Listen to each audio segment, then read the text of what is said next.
evening, ladies and gentlemen. I'd like to call the Douglas School Committee to order on December 7th at 7 p.m. I will read the Douglas School Committee, the school's mission statement. The Douglas Public Schools offer a diverse learning experience that meet the academic, social, physical, and emotional needs of all of our students. We provide a safe, supportive, and challenging learning environment in which students may achieve academic success and personal growth. Decisions are made in the best interest of our students. Thank you, and please rise for the Pledge of Allegiance.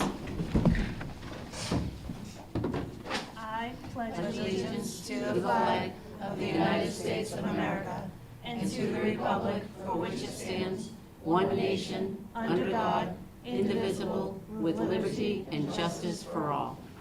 Thank you so much. I'd like to call the student representative, Elise Forget, up, please, to talk to us.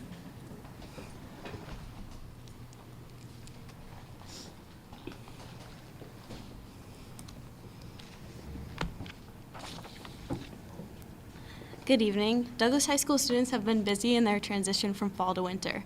Fall sports completed their extremely successful seasons about a month ago. All of our cross-country runners have achieved personal best times towards the end of their season. The girls' soccer team finished their season with the number 4 seed in the D5 state tournament. They made it into the round of 8 where they were defeated by Whitinsville Christian. The boys' soccer team finished their season with the number 3 seed, making it to the Final Four where they were defeated by the DVC rival Sutton 1-0 in double overtime. The girls' volleyball team finished their season with the number 7 seed, making it to the round of 8 where they were defeated by Frontier Regional. The golf team finished second in the DVC championship, along with BMR Douglas Field Hockey finishing a stellar season with one Douglas player as their goalkeeper. The Sutton Douglas football team had another great season with representation from many Douglas players. Alongside a successful fall sports season, other student activities have been thriving. DECA Club recently visited the state capitol. GSA completed its annual turkey teacher fundraiser where Mr. Stan had a total of 444 turkey feathers. Drama Club is preparing for their production of Alice in Wonderland to be performed at the high school on December 16th. Chorus and band have 2 upcoming performances, the winter concert on December 8th and a performance for middle and high schoolers on December 14th. The Robotics Club also went to their first scrimmage in Lexington to receive feedback and other great advice on how to improve their robot. We also bring a great welcome to winter athletics at our school this month.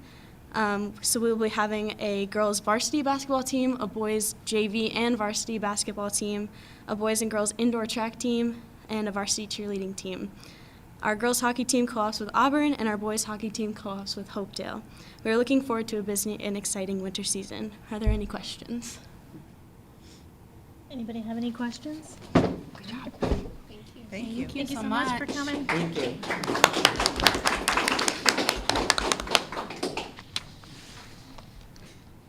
Next, we'd like to open up for public comments.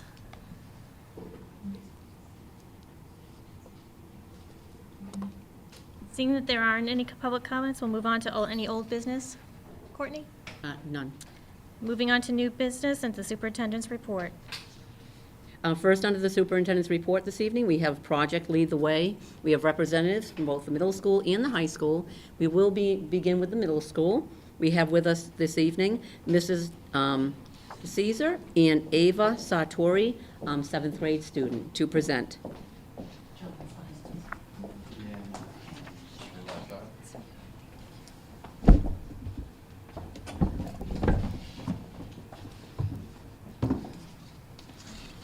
Thank you.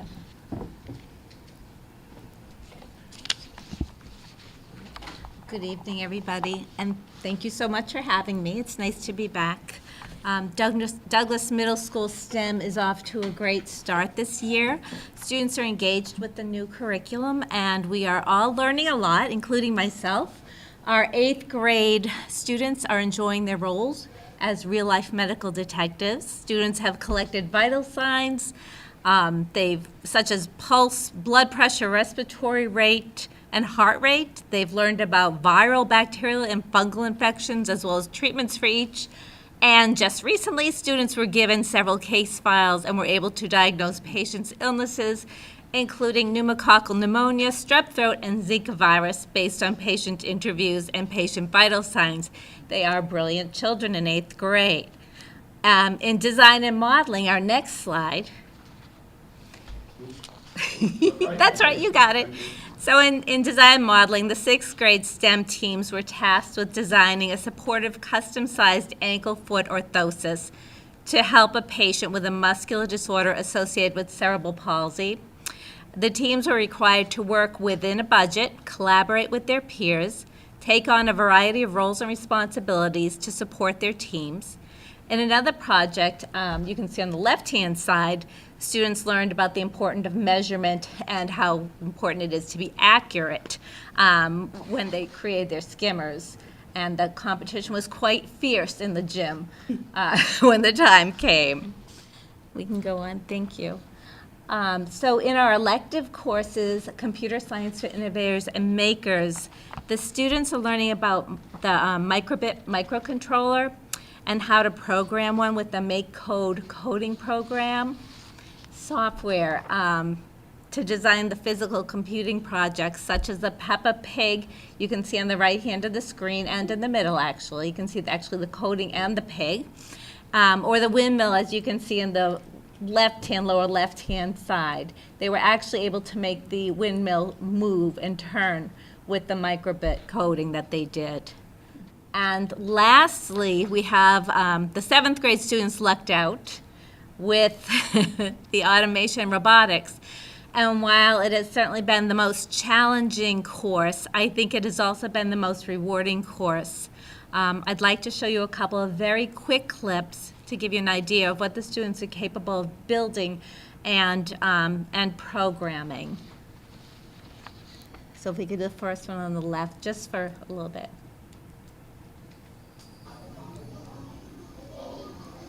So this is a Clawbot project, and that's what they built and programmed to be able to do these things.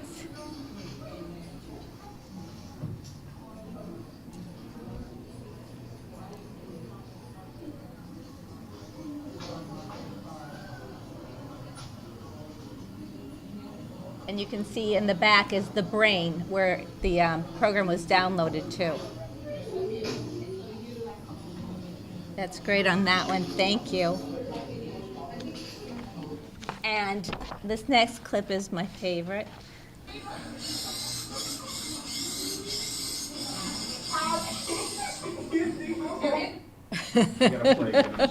That's okay, can you make it big? It's okay if you cannot, that's all right.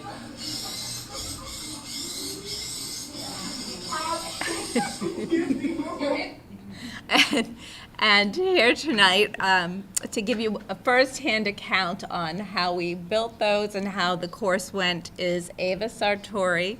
And thank you so much for being here today. Can you tell us a little bit about what it was like?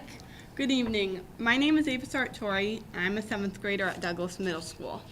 When Ms. DeCesar introduced automation and robotics to my class, I was excited, but it was a bit daunting since everything was still in boxes.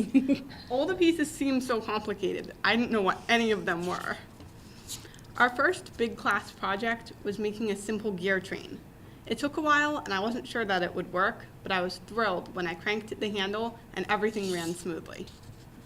Our big project was the Clawbots, as you saw the videos of. They looked like a difficult jigsaw puzzle. There were gears, sprockets, rails, channels, plates, and screws. So many different pieces. I wasn't sure how to begin, but I love a challenge. After lots of trial and error, I finally figured it out. Next came the programming. It was lots of fun, and now the entire project came together. It was a feeling of great accomplishment. The best part was running my Clawbot down the hallway and seeing my skills. Thank you so much, Ava. Thank you, and thank you to Ms. DeCesar for teaching us STEM in such a cool way. Thank you. So, thank you. I'm glad you all got a taste of what our classroom is like with a first-hand account. That's amazing. What you guys are doing is amazing. Are there any questions, or is there anything we can answer? Can I ask you a question? And please don't take this in any rude way, but who exactly are you? That's a really good question. So my name is Christine DeCesar, and I teach STEM at the middle school. So I teach STEM for 6th, 7th, and 8th grade. So the STEM curriculum this year is broken into medical detectives for the 8th grade, automation and robotics for the 7th grade, and design and modeling for the 6th grade course. But it's all STEM. And those are elective courses, or does No, everybody have to take them? Everyone has to take them. And the elective course that they can choose to take if they like is the computer science for innovators and makers. So that is the elective one, if they Awesome. choose to. Well, thank you. My My second question would be, so based on what you were just saying, so I could actually save a copay and have my children go, and when they need a throat culture or a blood pressure reading, we could go down to the, You know, to I the middle can't promise school. anything just yet, but. But this is awesome. Thank you so much for all that you do. And thank you. That was awesome. Thank you. We're enjoying it. I would just like, I love the fact that we've expanded Project Lead the Way, and thank you so much for bringing it and doing the, because I know you had to take training for this and go get this, and go get the grant and everything else. It's just another innovative way that we are trying to get to our students, to spark that, to get them going, so thank love you. the hands-on. You were very articulate, I cannot. Amazing. So, thank you. It's not easy to come into a room full of people, so thank you so much for both of you for coming tonight Thank you and for presenting. having us. Thank you. Thank you very much.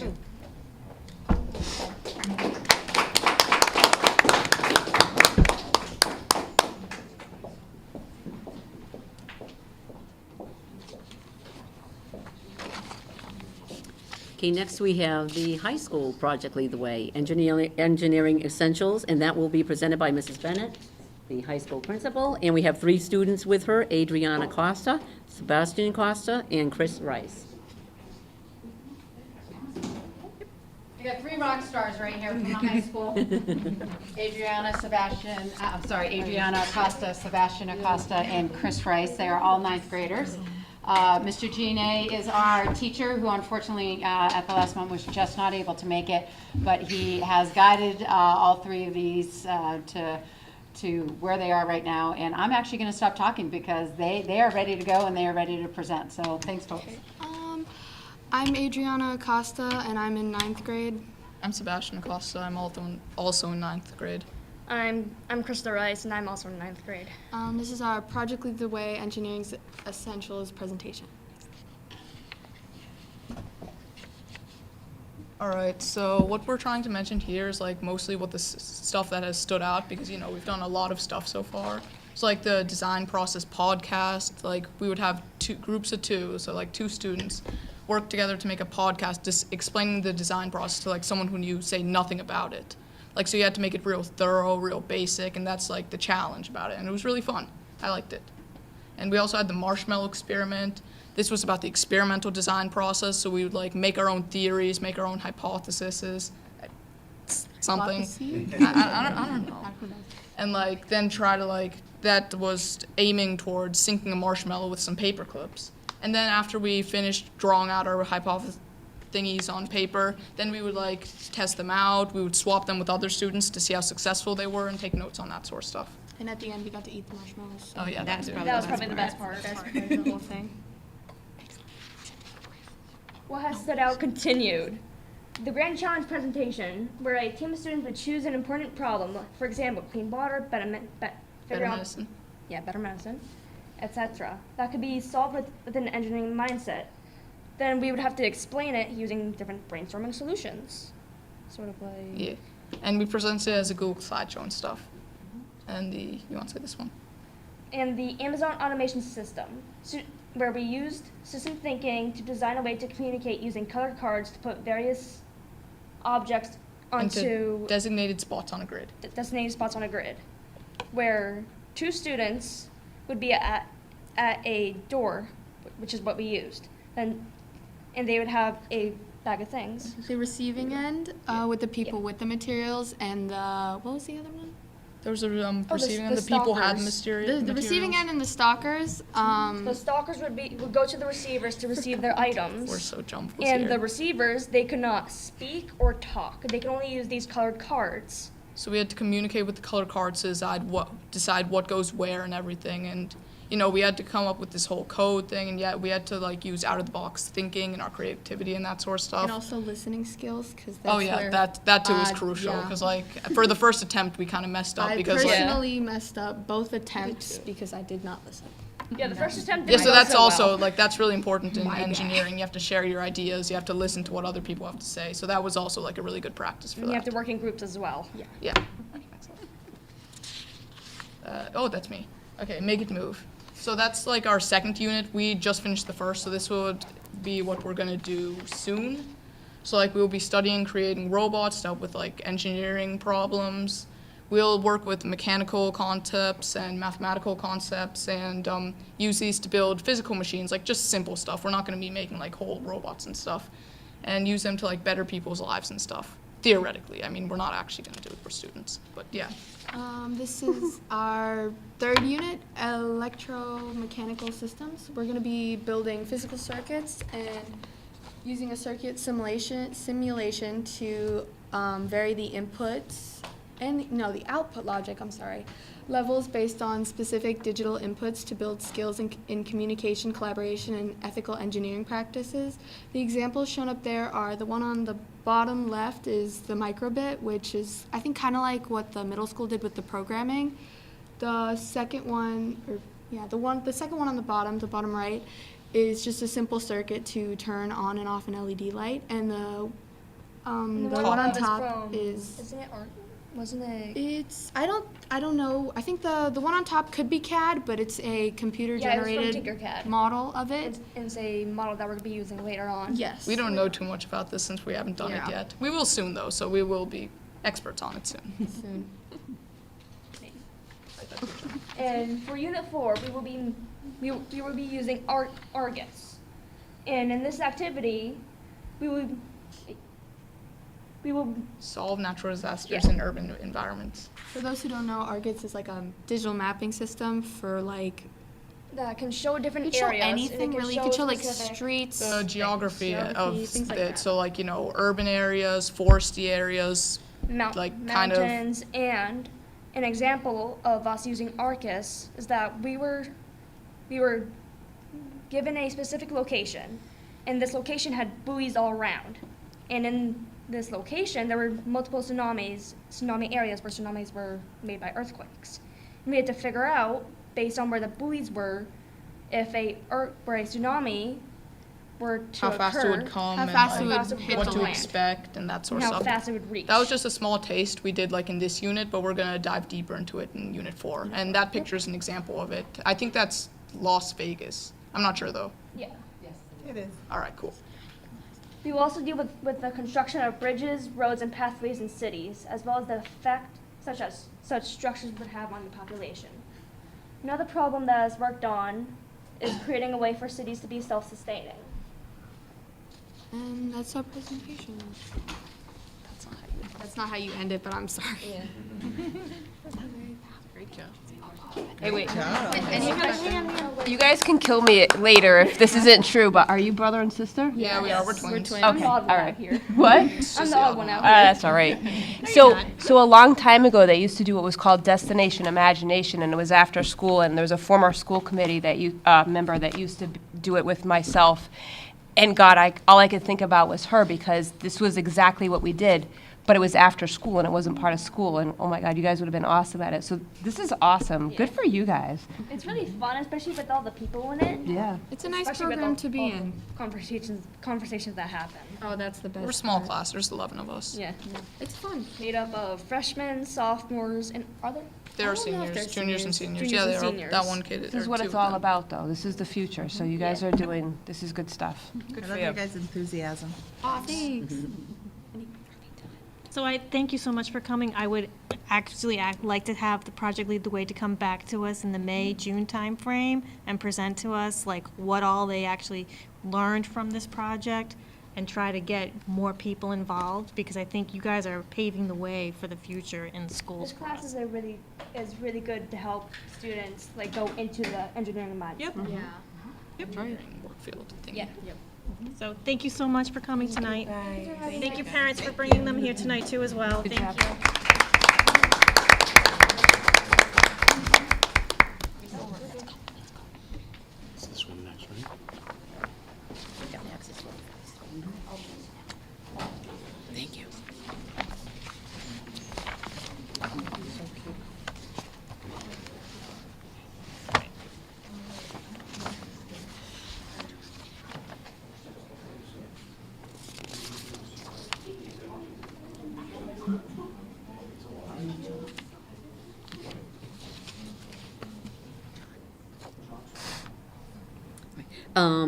This evening, we also have an update and presentation on an access road from the high school to Davis Street. And we have also a presentation on a solar project.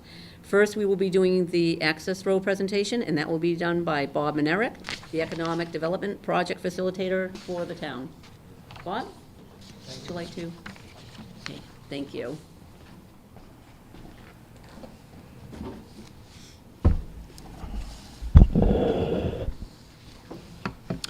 Good evening. Good evening, Bob. My name is Bob and Eric. I work for the town full-time. I'm the Economic Development Project Facilitator. You've probably seen a few projects happening around town lately. I'm not responsible for those roads,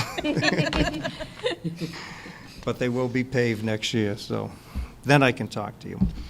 The first slide is just a synopsis, a narrative of what we're proposing. And then I'll get into the slide presentation and show you the picture's worth 1,000 words.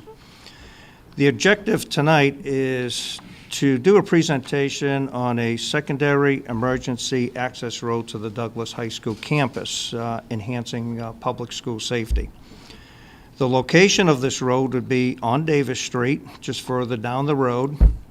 It's on parcel 16816. I will have that on a slide. It's a gated area where the DPW dumps the winter snows right now, so it is a usable piece of land. All this land is town-owned, but it's school-controlled, and that's the reason we're here before you tonight. The access road description is, we're proposing a 24-foot wide road, two 12-foot lanes. That seems wide. Most of your lanes in your streets are 10-foot wide. We're thinking emergency equipment, fire trucks, SWAT vehicles, police cruisers passing each other. When you get the winter snows, the roads actually decrease. So you start off with a 24-foot wide road, 2 snowstorms, you're probably down to 20 feet. Again, this is an emergency access road, so it must stay open. The only permitting required is a request for determination of applicability, an RDA, before the Conservation. I was before Conservation this past Monday night, and we're going to try to get this form completed. I talked to Matt Benoit on it. We'll take care of that ourselves. Seeing that it's town-owned land, it has to go before the selectmen and the town administrator for the application. And that must be filed with Conservation. We're trying to get on the January meeting. There's a 2-week advertising period. I'm sure you're familiar with those proposals, plus a public hearing. If you want to go to the first attachment, Matt, and I know it's kind of awkward for the 5 of you have to turn around. Do you guys want to go? We can go sit in the front row if that's easier for us. Okay. I'm going to move because I cannot see, or at least stand over here. Matt, if you could go to this one. Yeah, that one. This slide is a aerial view of the school. You can see that's Davis Street, that top left, the bottom right line. The blue line in the upper left-hand corner, what's unique about that blue line is that every one of us used that road to come into this place tonight. It is the only way in, it is the only way out, and therein lies the problem. If it gets blocked, there's no way in, no way out. So what we're proposing is the red line as a secondary access coming into the back corner of the high school. And that's actually divided into 3 sections. If you could grab this slide, Matt, with the segmented portion. I broke that access road into 3 pieces. The lower right-hand corner is a solid red line that's about 200 feet long. That is directly connected to Davis Street. It crosses a culvert, which is a dry stream, intermittent stream right now. And it goes into the white portion, which is the field. Those 2 pieces are both within conservation. That's that request for determination of applicability, the RDA permit or the RDA application we'll be filling out, just so we can get conservation on board. As you know, we can't do anything in wetlands without their blessing. What we're going to concentrate on real soon is that last section connecting the high school. That, by the way, is where all the work, the majority of the work is required. There's grading. It's actually right now a running trail, cross-country trail. We have to widen that to 24 feet. There's only one tree that appears to be not in the way, but when we do the grading, it's going to wreck the root structure. We might as well eliminate that tree right now. It's a pine tree, by the way. The remainder of the trees are just small 1-inch saplings that have grown up. It was a field at one time. Those can be scraped out. I wish John Furno was here tonight. He's not, but the DPW will be doing all this work, so we'll keep it in-house, in town. And John figures we can do this all in one day. I say let's just count on 2 days. And we'd like to do this as soon as possible, just before the winter snows. Once we lose this season, you're automatically January, February, now we're into March, we lose 2 months of emergency access. You know, everybody thinks of that blue line as, you know, with the events that's been happening across the country, bad guys, bad actors coming into the school. You can have a real innocent, simple problem blocking that road. One of your cafeteria delivery trucks could overturn on and block that entire access. You could have a rollover accident on Route 16, totally independent of the schools, and the rollover could end up at the mouth of the only way in and way in. So there are innocent ways where this route could be blocked. So I know there's been talk of doing this access road. We now have a plan in action to actually get it done.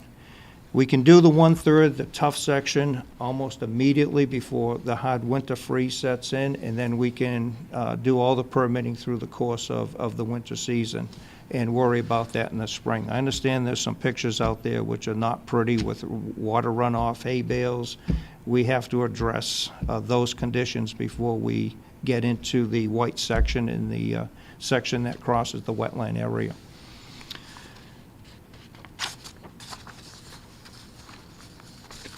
If you could go back to that slide, I think the previous one, well, we'll look at that one. That's actually that green line is a 100-foot buffer from all the wetlands. So the field and the 315-foot section up against the high school is outside the buffer zone. However, all those water problems with the hay bales originated in the field.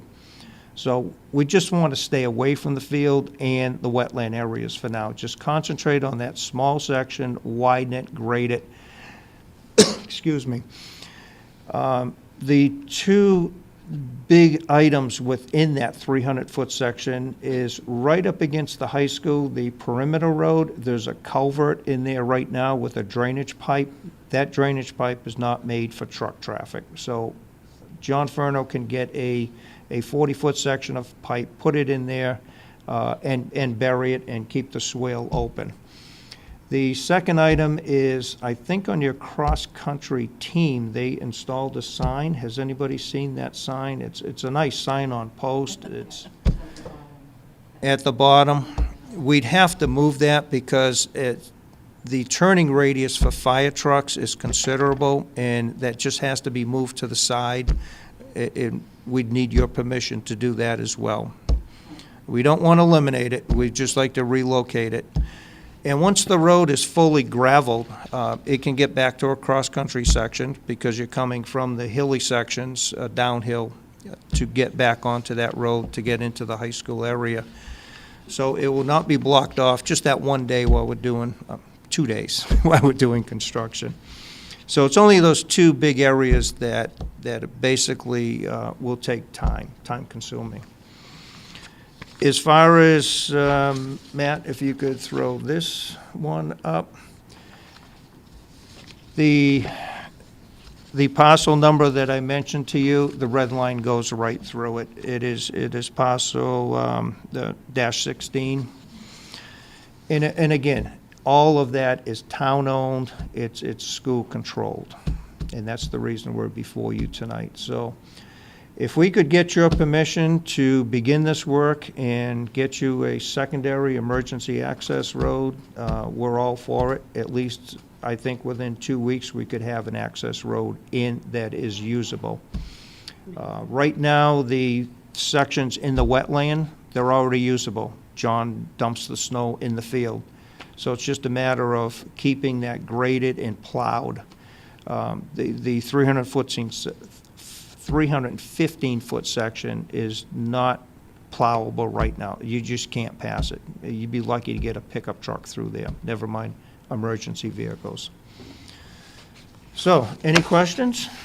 Yeah, so is there, like an elevation change here between the school and that? On the 315-foot section, there's a 6-foot elevation change. So over the course of 300 feet, 6 feet is really, call it flat.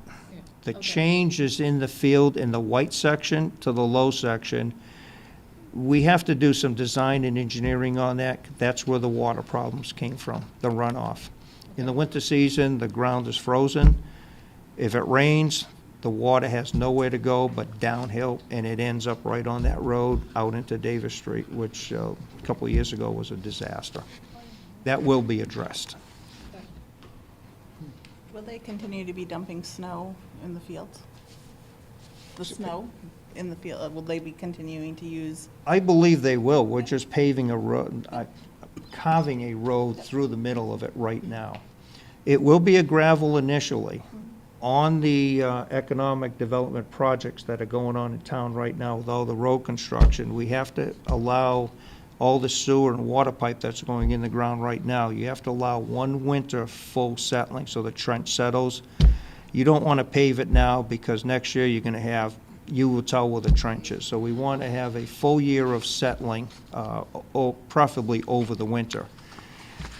Next summer, we will be milling, grinding that road and repaving it. There will be a lot of grindings, and that's the material that we're going to finish these roads with. They won't be paved. It's just cost prohibitive to pave that length of road. That one's only 1,000 feet. It's just good to put a 6-inch base of millings on it. Once the sun hits it, it congeals. You basically have a paved surface. I will just say the highway department does a phenomenal job, so I have faith that John Furno and his crew is gonna take care of whatever it needs. If we have any issues with the cross-country not having the sign and stuff like that, I have no doubts John and the crew will take care of whatever it is to suffice. Does anyone else have any comments before we? And even the cross-country section in that 300-foot section, it's a trip hazard.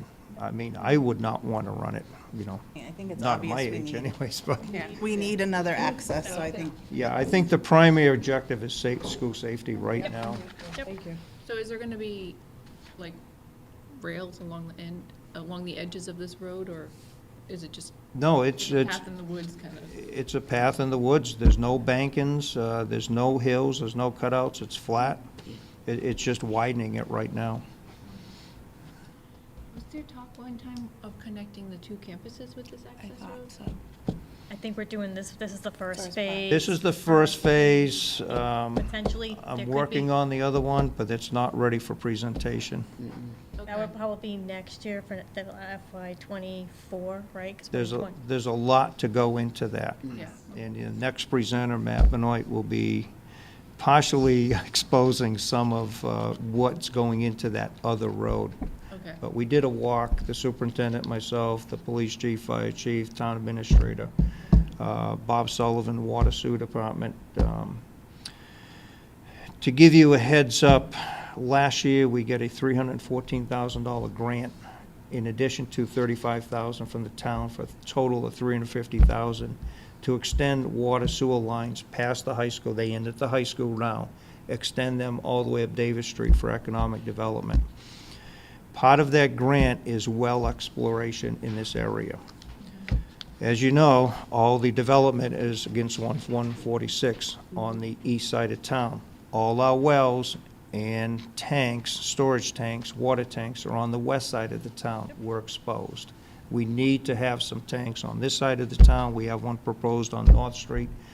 we need to sink a well on this side of the town, just for protection and fire protection for these large warehouse projects. That will be part of the solar project next year, not ready for presentation, though. Thank you. Any questions? Any more questions? Any more questions? So I think all we're asking for is a permission to just do this 315-foot section. So be looking for a motion? So I move to approve the emergency access road as proposed by the town for connecting the back of the high school, 33 Davis Street, to Davis Street, and also to request the town of Douglas to provide materials and perform necessary work for completion of the project as proposed in the attached proposal, secondary emergency access road connecting Douglas High School with Davis Street. School committee meeting December 7th, 2022. Motion made by Beth, seconded by? Julie? Julie, all those in favor? Aye. Anyone opposed? Anyone abstained? Thank you so much. Let's go. Thank you. Now over to Matt.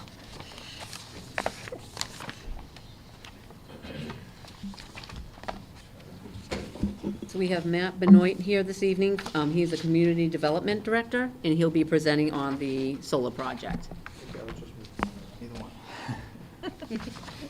Stay where you were. Sneak my way in here. We work together.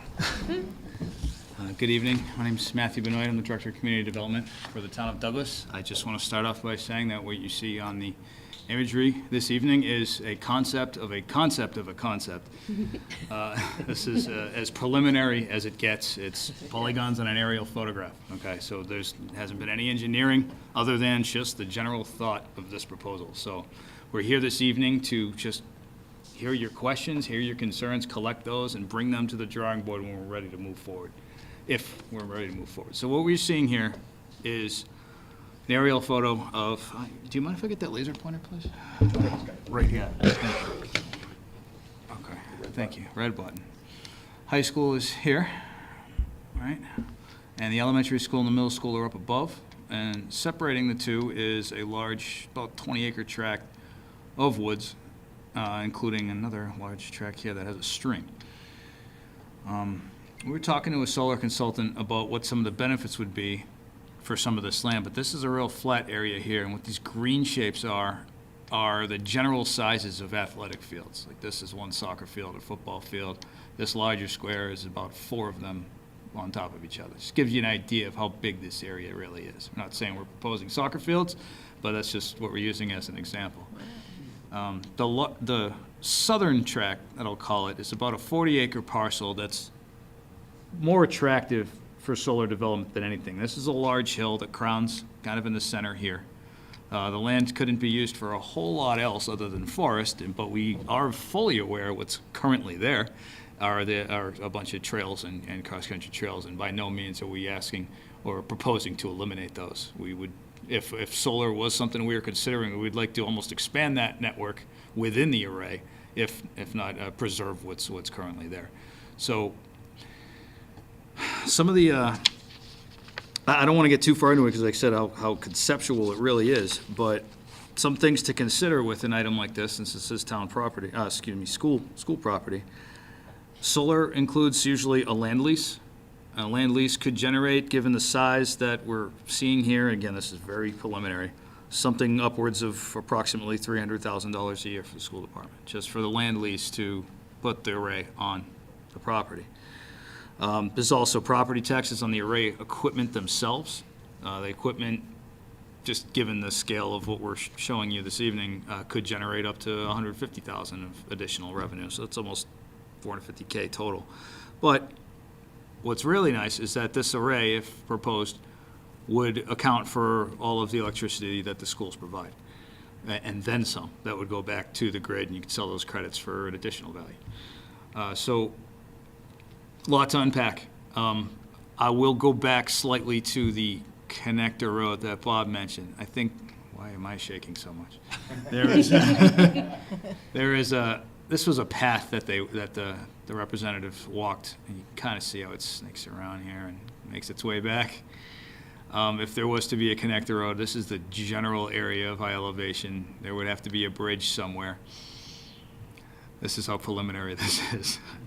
Battery storage would be here for the solar array if it's the southern end, but really just want to open this up for questions and see what the committee is interested in, so I can bring those to the table when we talk to the solar consultants again. So happy to answer any questions you have. Can I ask a couple? I think this is great because obviously anywhere we can save money and put our money towards the students in another way is great. But I also think the forest is important too, and it's part of our community. So would these kind of be behind some, you don't want the kids looking out of their classrooms and seeing, battery powered things and whatever. I just think it's important that we kind of balance both things. I think that's part of why Douglas is really a great place for the kids. I'm sure the robotics kids would like to see it. Yeah, I'm sure they would.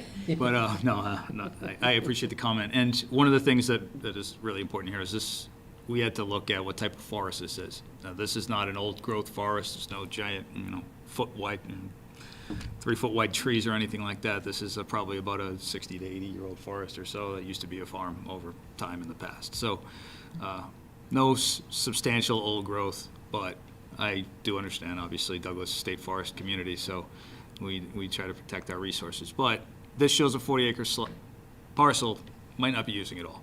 And the arrays don't pack themselves in as tight as sardines. They usually have a buffer around the outside with access roads, so it's not going to take... You'd still have that feel, right? And you would still have that country feel. It does clear a large area, don't get me wrong. It definitely does that. And one of the things I'm sure Bob wants to mention at some point is that if there is going to be a well, it's going to be in this general area, right? So you cannot build or disturb anywhere, was it 800 feet from a well? It's 400-foot radius, 800-foot diameter, no roads. You can have solar arrays within a wellhead, but no roads. So that might eliminate a good chunk of this about So the here. priority would be to locate a well first. As you know, when you build a house, you sink a well, you might come up dry, go 50 feet over, and you might have your required gallons. So the priority would be to find a well location first, because we have a grant for it, and then build around that. That's why we're working with this together on this project, to make sure we meet the needs of both of us. I know Matt mentioned the buffer. That was brought up in one of our preliminary meetings, and we told these solar people that you will have a 100, 200-foot buffer of trees, so you will not see the solar rays Beautiful. From the school, for sure. from the school.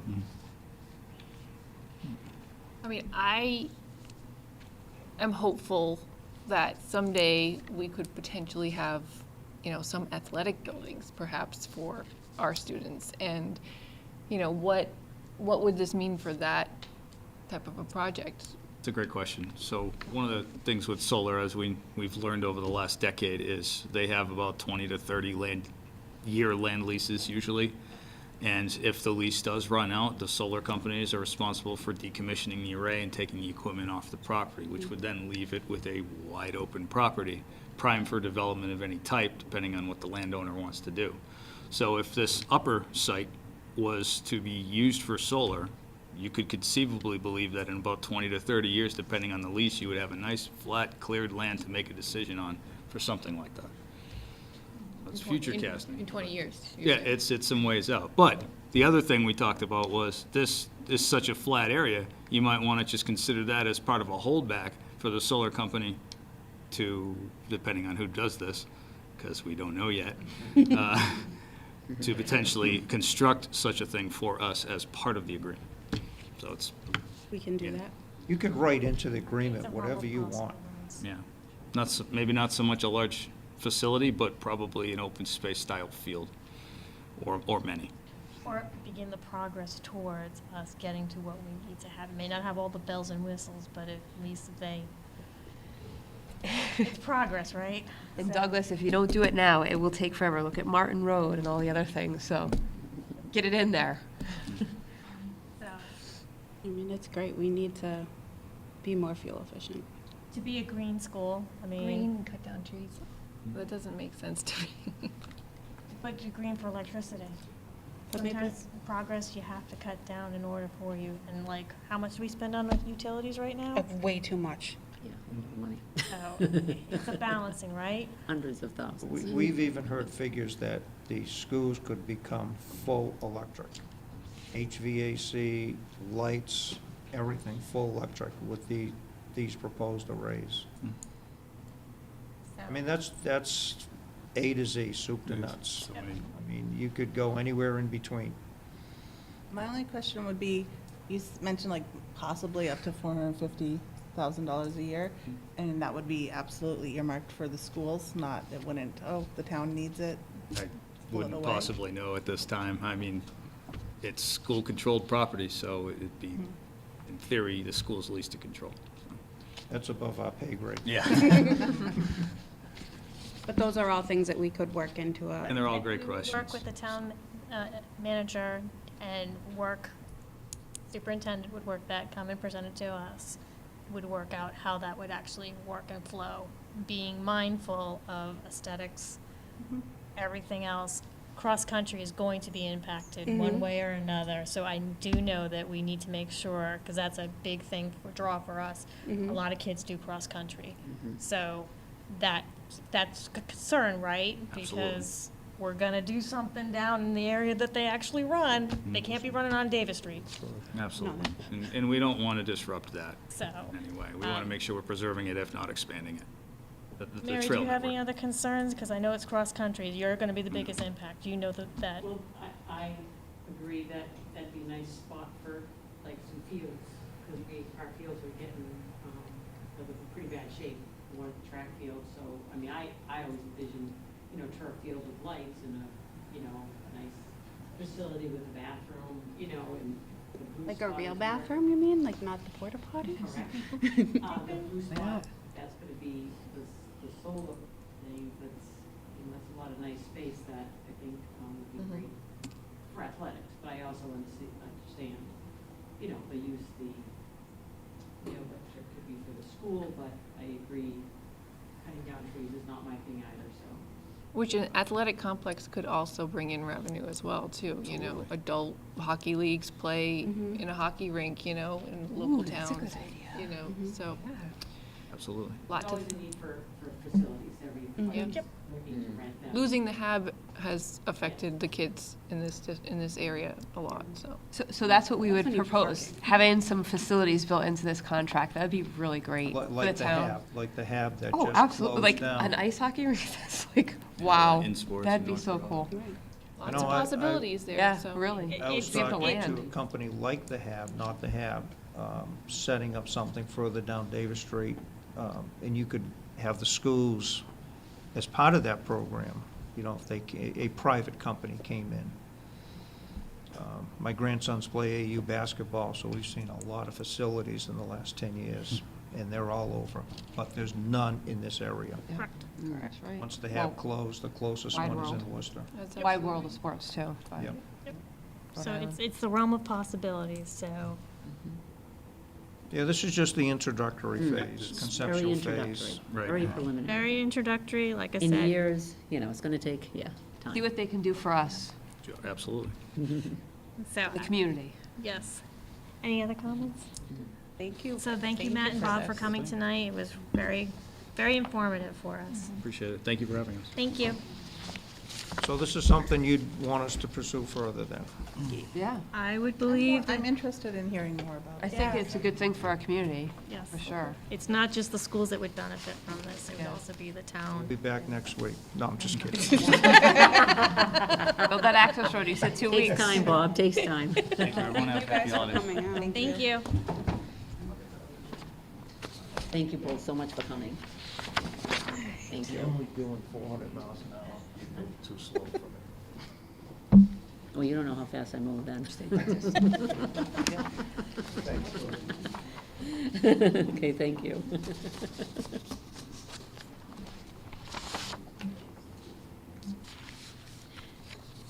Okay, next on the agenda, we have dance guidelines updates, and Mrs. Bennett will be presenting on that.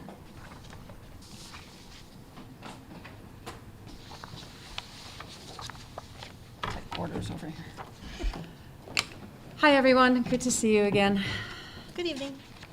So I understand, just wanted an explanation. We had some updated guidelines for our dance guidelines. And so just wanted an explanation of the process and maybe a little bit of the why. So I'll start with the why. So we had our homecoming dance in September. And just had some confusion and some recognition of needed improved communication, so on and so forth. From that evening and from that event, we had an opportunity to make some improvements, and so that opportunity was used. Had input from staff here at the high school, but more importantly, actually had a group of students, a few students who provided some input as to how to improve the document. So don't know if you can see or what you have, but we had the old dance guidelines, which is a lot, if you look at that, right? You know, it's a lot of information. And so one of the objectives was to try and be a little bit more efficient in the wording of this document and what was being said. A second objective with the update was to present the guidelines in a more positive manner. Instead of always having no, no, no, it was more of let's present it as adults, and this is where, and expectations along that line. And through the conversations, like I said, in particular with the students, we probably went over this, I'd say maybe 2-3 times, and got their input in terms of wording, and even to the point of over weekends, like, you know, let us think about it, you know, just as they were asking some really great questions. They wanted to know, well, why do you have this, or why does that happen? And being able to provide that insight to the students as to why we do have some guidelines in here, and, you know, and why it's important to think about looking through bags and asking questions, so on and so forth. And so as a result, we went from a very long document and guidelines to something that really we felt provided the information and really summarized what was previously there and what the students and staff members felt was important to keep to into the new updated dance guidelines, which was used for the Spooktober dance. And the way the new guidelines were distributed was to the students via a Google form. This dance was, the guidelines were put out that way, and so the students could sign up for it to attend the dance, just so that we knew who would be coming, who was interested. But that also indicated with the Google form, it had that acknowledgement of, I read the guidelines, so I'm aware of the guidelines as well. So that form was sent out electronically and also available on the night of the dance for the students to acknowledge and sign. And the information was also distributed to the school community too, in terms of here are the updated guidelines. And that's was the why and the process. And I don't know if you have other questions. How has this been received, I guess, by families overall? I didn't hear anything, so I guess I take that as. Has it been returned? Have they been returned? So we did it individually for the Spooktober dance in that manner. And then our next dance that's coming up is in February. So we would have a distribution again. So this form would then also go into the first day packet because the way the guideline has been distributed was it was introduced in your first year packet when you entered the school, and it stayed there. So it wasn't every year. It was once you signed it, you signed it. And that was part of the confusion because of COVID, you know, and just not having these events and these activities, that just the knowledge and the understanding of what the expectations were. We just didn't do a really great job of reminding the students of that. So the and plan we is acknowledge that. every year they'll sign this again? Right now, the intent would be that they would come in on the first year and they would sign it. Every new student would be in the new packet. So, but even for next year, all the students, even our current, it would be our current juniors, because this is a new guideline. And then it would be, as the events come in, better communication and reminding about the expectations that were provided in the opening day packet. Can this be part of something that they get every year? I mean, has that been considered? Because there's documents that come home that are the same every year that we fill out over and over again. We get it Why not automated. just toss Well, this it with- can. I think what you indicated there is that you fill them out all the time. That was one of the reasons why this was done at the beginning of when they entered the high school. And This is probably the easiest one. and to then fill out. not done again because of paper, first of all, right, saving the paper, but also just one less form to fill out. Again, with the expectation moving forward that the communication about the dance guidelines would be increased and better. Could we make it a Google Doc the second year for the two students to go in and accept? Like, they, kind of like, you know how you have to go in and get your schedule? Make it a Google Doc where they have to go in and sign it if they want to attend, versus having to print it off. That could save paper. So we can, so if you're thinking about before every dance, which is what we did for the Spooktober dance, was we sent it out via the Google form, and if they were interested in attending, they filled out that Google form. So if that's something that would be needed for each dance, it's certainly something that could happen. We will still need paper copies because we do sell tickets at the door. And sometimes it could be 20, 30, 40 tickets that you do sell at the door as well. But again, it would still, again, be in the opening day packet, so we get that parental guardian signature on here. I guess I'm still confused, I think. I mean, you're saying you're going to send it out before every dance? No. Okay. We did it for the Spooktober dance because there was a change from this guidelines to this guideline. So we sent it out so that the students understood the expectations of the Spooktober dance. It was also sent out to the high school community as an awareness of here's the change in our dance guidelines. As of right now, it hasn't been asked for everybody to sign this? For the parental signature, correct. We did not send it out asking for the request for the parental signature back. So what's the plan to do that going forward? So we have one dance coming up in February. So they have their snowball dance, so that would need to happen for the snowball dance. And then moving forward, so for September in the fall, for the next school year, this would be a paper copy because it's new.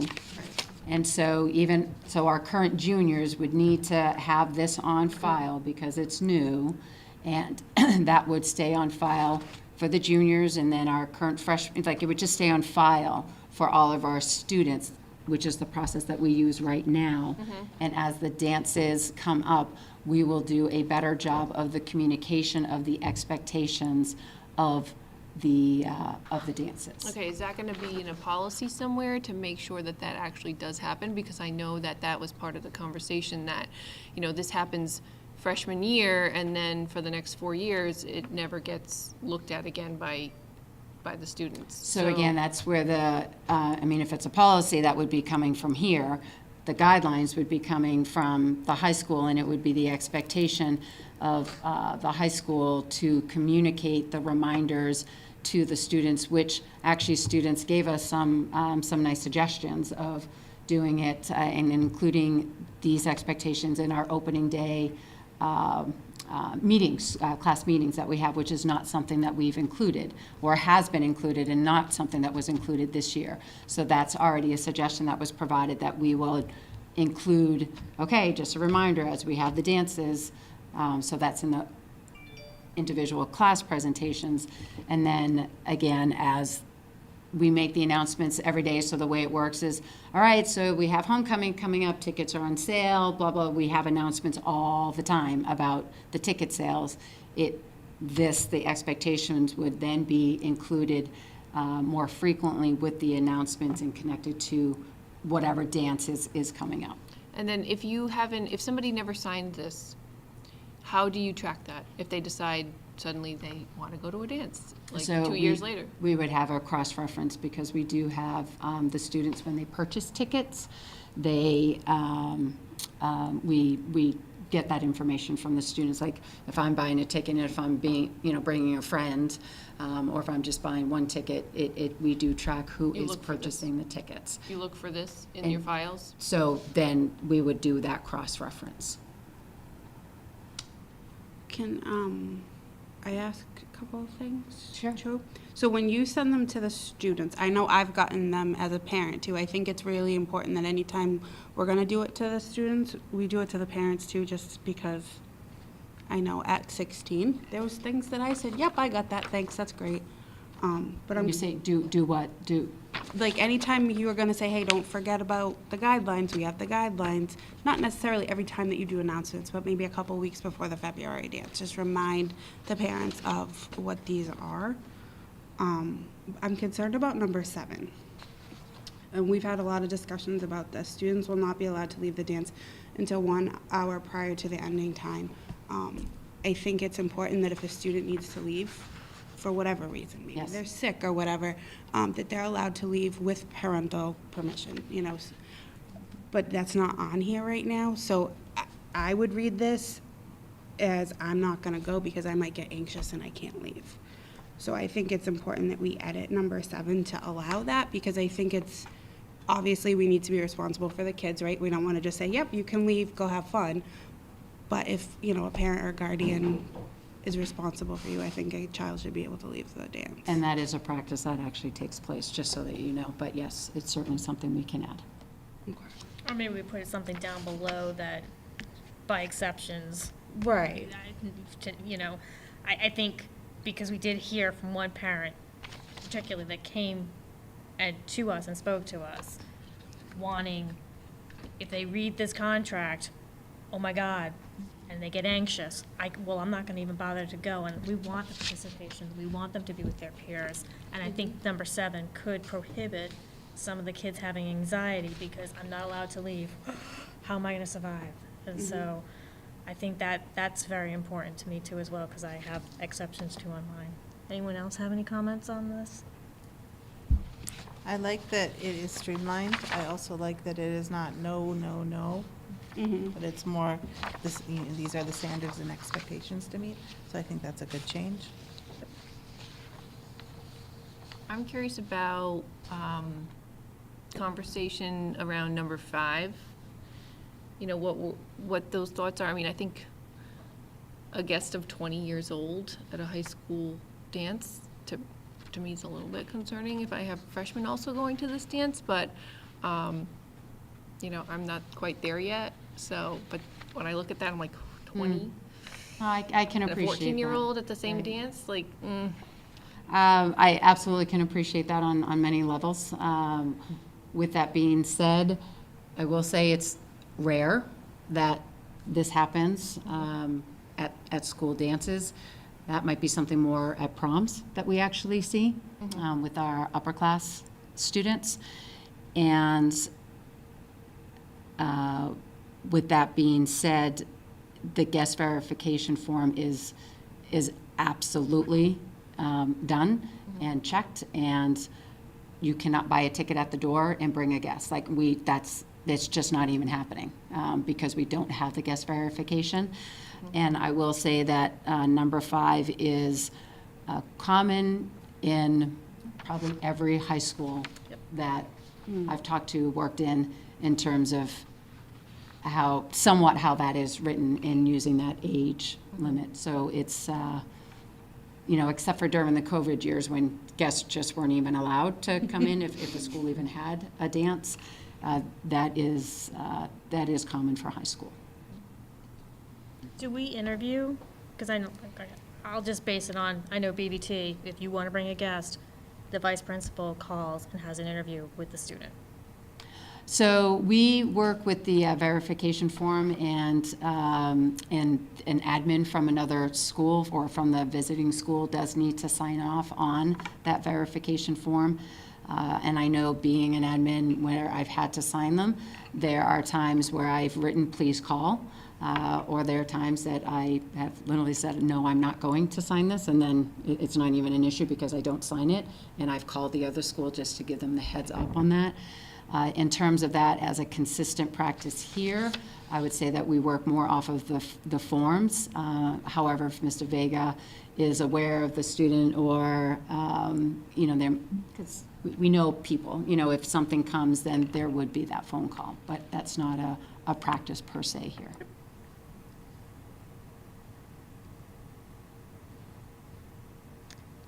I don't feel like the school committee's role, I'm struggling with this, because I don't feel like our role is like in how to administer this. Our role is just to make sure that like we're following, there's policies that are being followed that we've all agreed to and voted on. So I'm struggling with this conversation here. Well, we've had some parents that have been angry about the process in the past, and they've come asking us how it's going to be handled going forward. And so that's why we're just asking questions to kind of figure out, has all of these things been thought about? Things that we know were concerns to families, early on in the school year. So, we're just asking questions right now, trying to get some more information around it.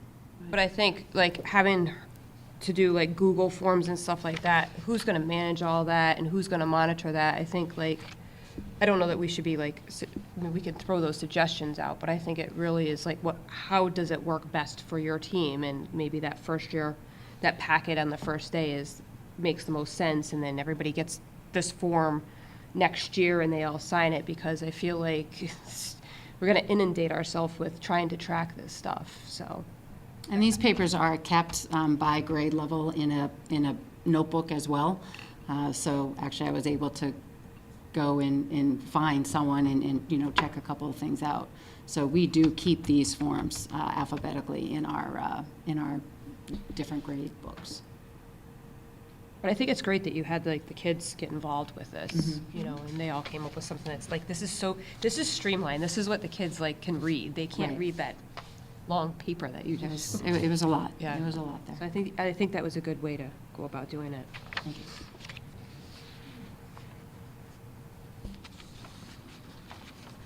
So no other questions? Thank you so much, Ms. You're welcome. Bennett, for coming to see us. Thank you.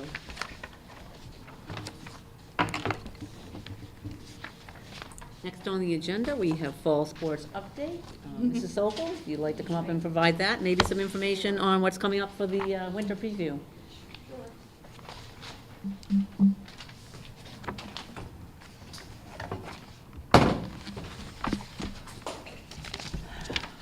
Hello, everyone. I'm pretty much going to reiterate with what Elise said, but I have some bonus information at the end. Our fall sports team had a successful season. Cross-country team runners to improve their times each race as the season progressed. Freshman Zach Chason finished in the top 10 of the JV boys at the DVC district meet.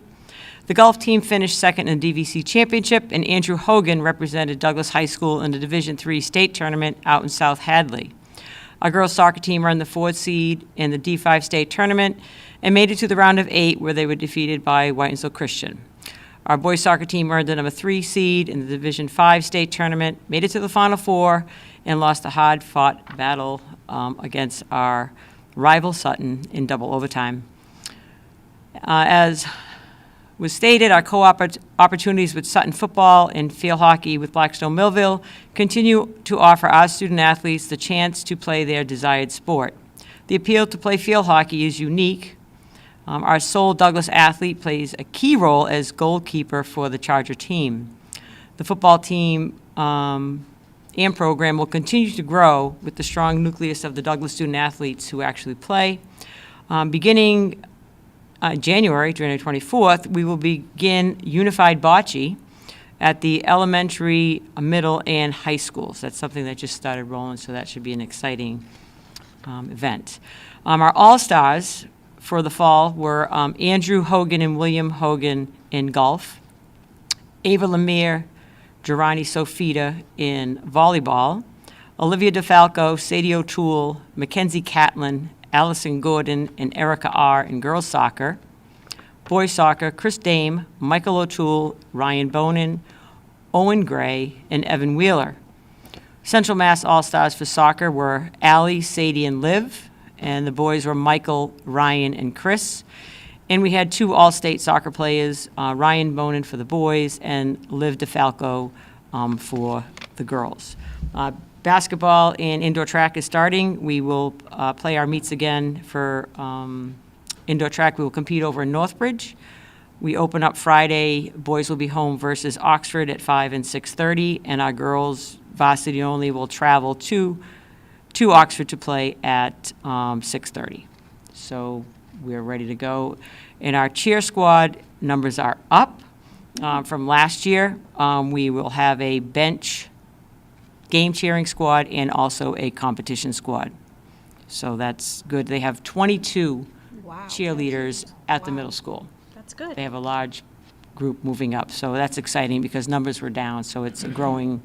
And I know the numbers are very good for basketball at the middle school as well. So we're hoping to add back next year a JV girls basketball team. We've been out without one for a couple years, so that's a good sign that athletics at the middle school are up and running. So, any questions? Very good. All right, I'm doing it. So, I had a discussion with this, but I want to get some clarification here. So we have basketball, we have all these sports. My kids have been involved in sports forever. Support sports 100%. I have a question though.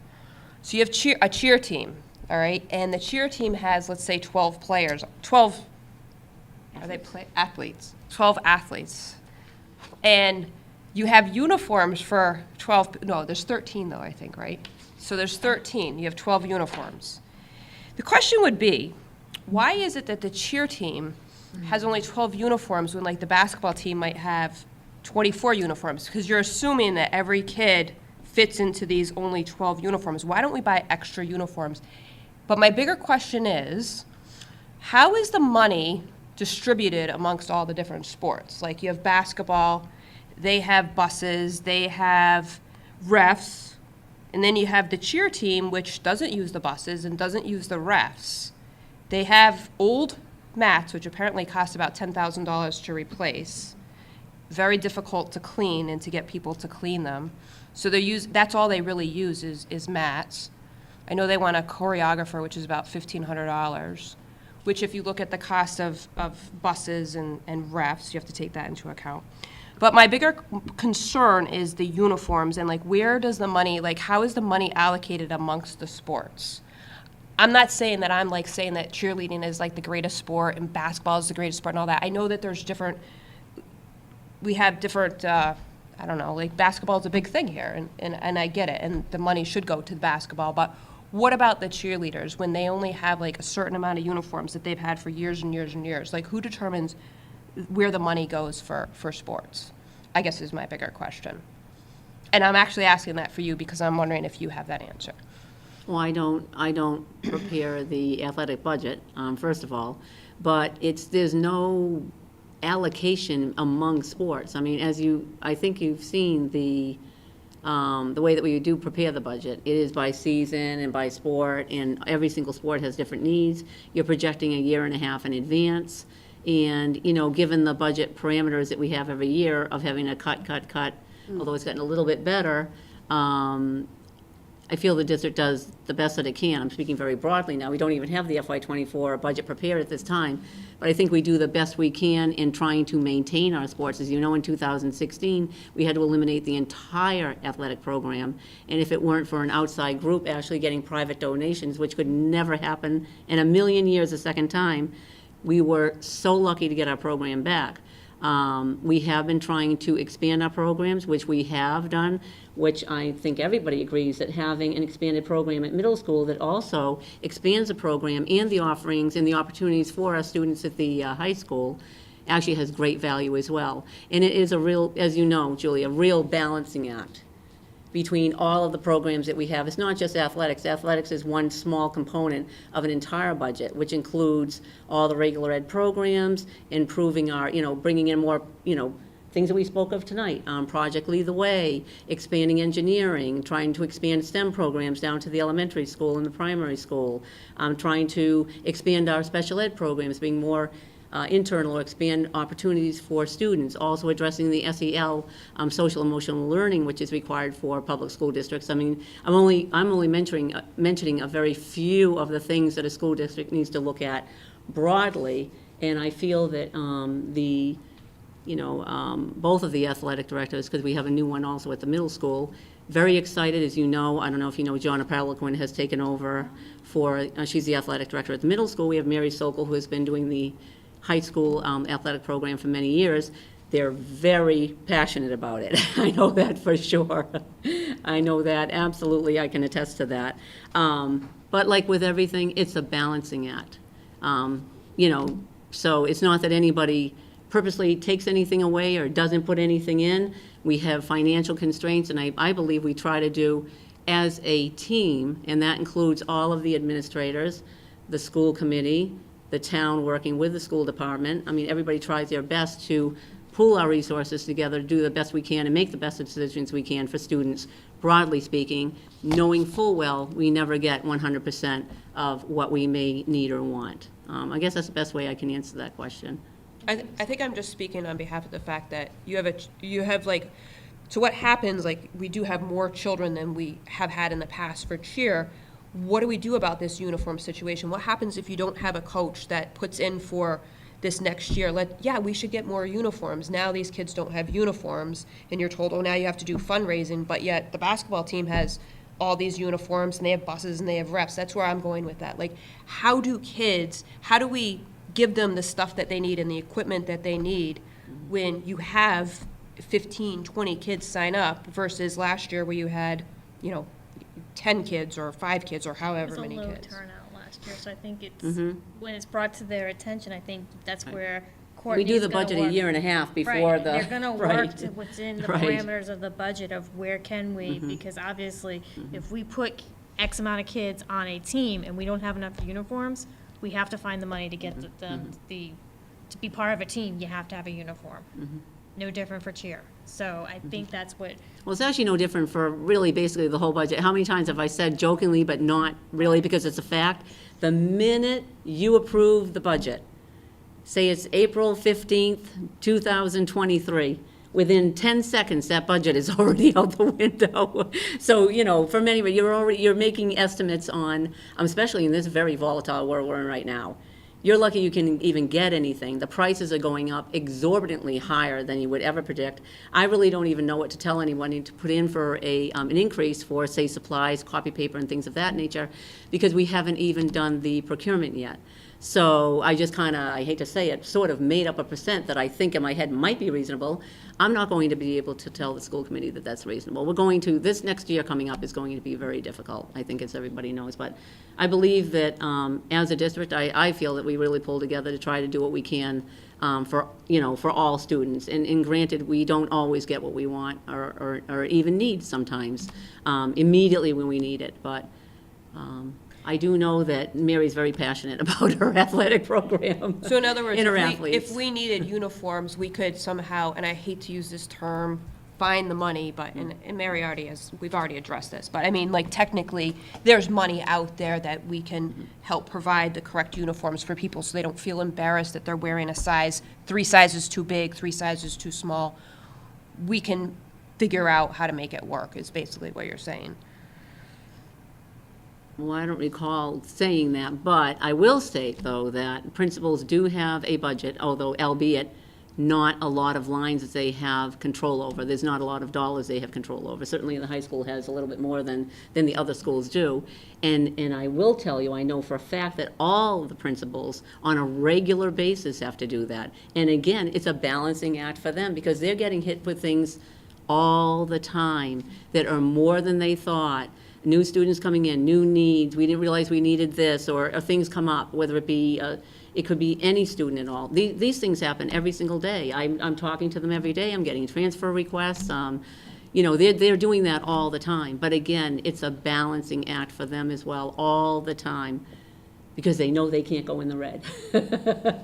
And neither can we as a district, but I guess the best thing I'm saying, I will say it again, Julie, is that I really feel that everybody tries to do the best they can. Nobody is withholding anything from anybody. Do we not have enough you know. uniforms? That's what I was going to ask. No, I mean, there's a bigger issue, and I think, I'm just trying to figure this out, because I think a lot of it has to do with coaches that kind of like pre-plan things, but I think it goes back years ago, like, you can't change the past, like, we should have had more uniforms, and, you know, cheerleading used to have, if I recall, they used to have a booster group just separately for cheer that was disbanded, then they have booster, but then they were told they could do fundraising, but they can't do fundraising because the boosters cheer at the basketball games. So then can they make and supplement money to help pay for different things if the budget doesn't afford it? And that's more my bigger question is, how do they pay for things if they don't have a way to fundraise? We really haven't even prepared the FY24 budget yet, so, and again, issues come up regularly. I'm sure that Mrs. Sokol and Mrs. Bennett, if they're aware of things, will be reviewing things and taking things into consideration as they prepare their budget. But they haven't even submitted their budgets yet, so. Well, I'm talking about this year, not next year. But do we have kids right now that don't have cheerleading uniforms? Is that what That's what I was told. Whether or not that's true, I don't know. But Mrs. Sokol, I know, is handling that. They require, if they're going to compete, 2 separate uniforms. Yep. Okay, they have a competition uniform, which is more flashy, more fancy, therefore more expensive than the game uniforms. So they have, from my knowledge, they have a game uniform for games that they could use for competition this year if they had to. Okay. That's what I was told. So they have something to wear, but they don't have what's preferred or what's the best to wear. But they have something. They have, yes, to answer your question, yes. Okay. And to Courtney's point is that even if we ordered uniforms tomorrow, the supply chain is, we would not get them for competition. And then to me, that's just wasting if we had that money on, not wasting, but I'd rather order them in the next year and get them and have them ready for, order them July 1 per se, and have them ready instead of hoping and praying that they come in. I don't want to be at the mercy of a company getting things together for the kids and having their hopes up and then they don't come in. So that's how cheer I think works. in years past, and I could be wrong, and I'm always willing to be wrong, the Douglas Athletic Boosters have provided funds when asked for the cheer. My daughter did cheer years ago, and the cheer boosters had been disbanded by then, and we went through the Douglas Athletic Boosters, and I think they probably bought the latest, most recent uniforms. It's 2018. Yep, it's 2018. Yep. When Emily And the thing is you just have kids that are different shapes and sizes and stuff like that from back in the And that day. happens with the basketball Yeah, and track. and every that you- sport. And so they're not going to fit perfectly, but, you know, it's just, you have to, unfortunately, you know, if you have to somehow make it work, and then the poor JV kids get leftovers, and that's, you know, that's how it is. Not a perfect science, but. Any more questions for Mary? Thank you so much, All right, Mary, for coming. Thank you very much, Mrs. Sokol. Next on the agenda, we have MCAS Science and MWEA presentations. We'll begin with the MCAS Science with Mr. DeFonso, Mr. O'Brien, and Mrs. Bennett, please.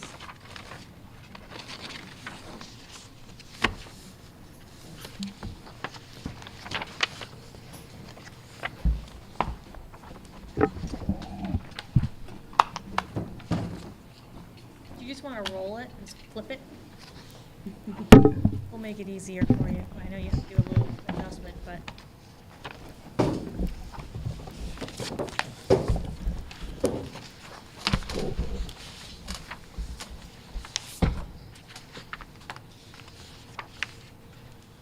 All right. We good to go? I'm not sure who's first in the slide. You. I'm first, okay.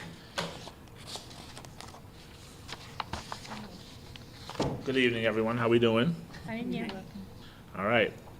So you can go to the next one. All right. So this is kind of following the same data metric presentation that we did for ELA and math, just to try to kind of keep it consistent. So what you're looking at there is the last 4 years, how our 5th grade did with the number of students who the EE is exceeding expectations, M is meeting expectations, so that combined percentage, what you're seeing in the screen. So 51 to, the number on the right is the state percentage. So you'll see that we outperformed the state in 2018, significantly in 2019, and the world kind of ended for 2 years, and you see that the state dropped, but we also dropped, which is, I'm pretty sure you'll see that just about in every district in the state. And last year, we dipped a little bit more, but again, what you're seeing is consistently outperforming the state, which is a great trend to see. So this breaks down equity gaps. So I don't think you're going to see anything here that is drastically different, but I will say, in looking at ELA, math, and science, I would say that the gaps here are lesser for science than they are for ELA and math. So I think that's kind of what jumped out at me. Can I explain that? No. But I just find it interesting that, like, for example, if you look at students with disabilities and non-disabilities, 33% of students with disabilities versus 49 without. While still a 16% gap, that is markedly lesser of a gap than you'll find in ELA and math. So that's a real positive to see there. So I thought that's kind of what jumped out at me on this particular metric. So this is just kind of what we briefly looked at that I thought might kind of explain how things are going. So the new science frameworks came in 2016. So that was a big change that teachers had to get used to, get comfortable with, get materials. So you start to get into the flow of that, and then boom, COVID hits. So kind of right in the middle of that. So talk about a monkey wrench as you're just kind of getting into the groove. So I think that speaks to even more of how well our staff did in outperforming the state consistently in the last few years. So I was very proud to see that.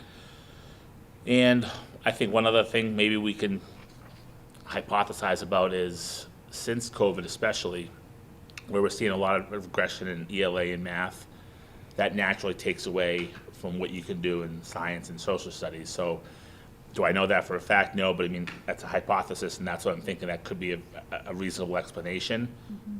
So obviously, literacy is the most pervasive skill you can have.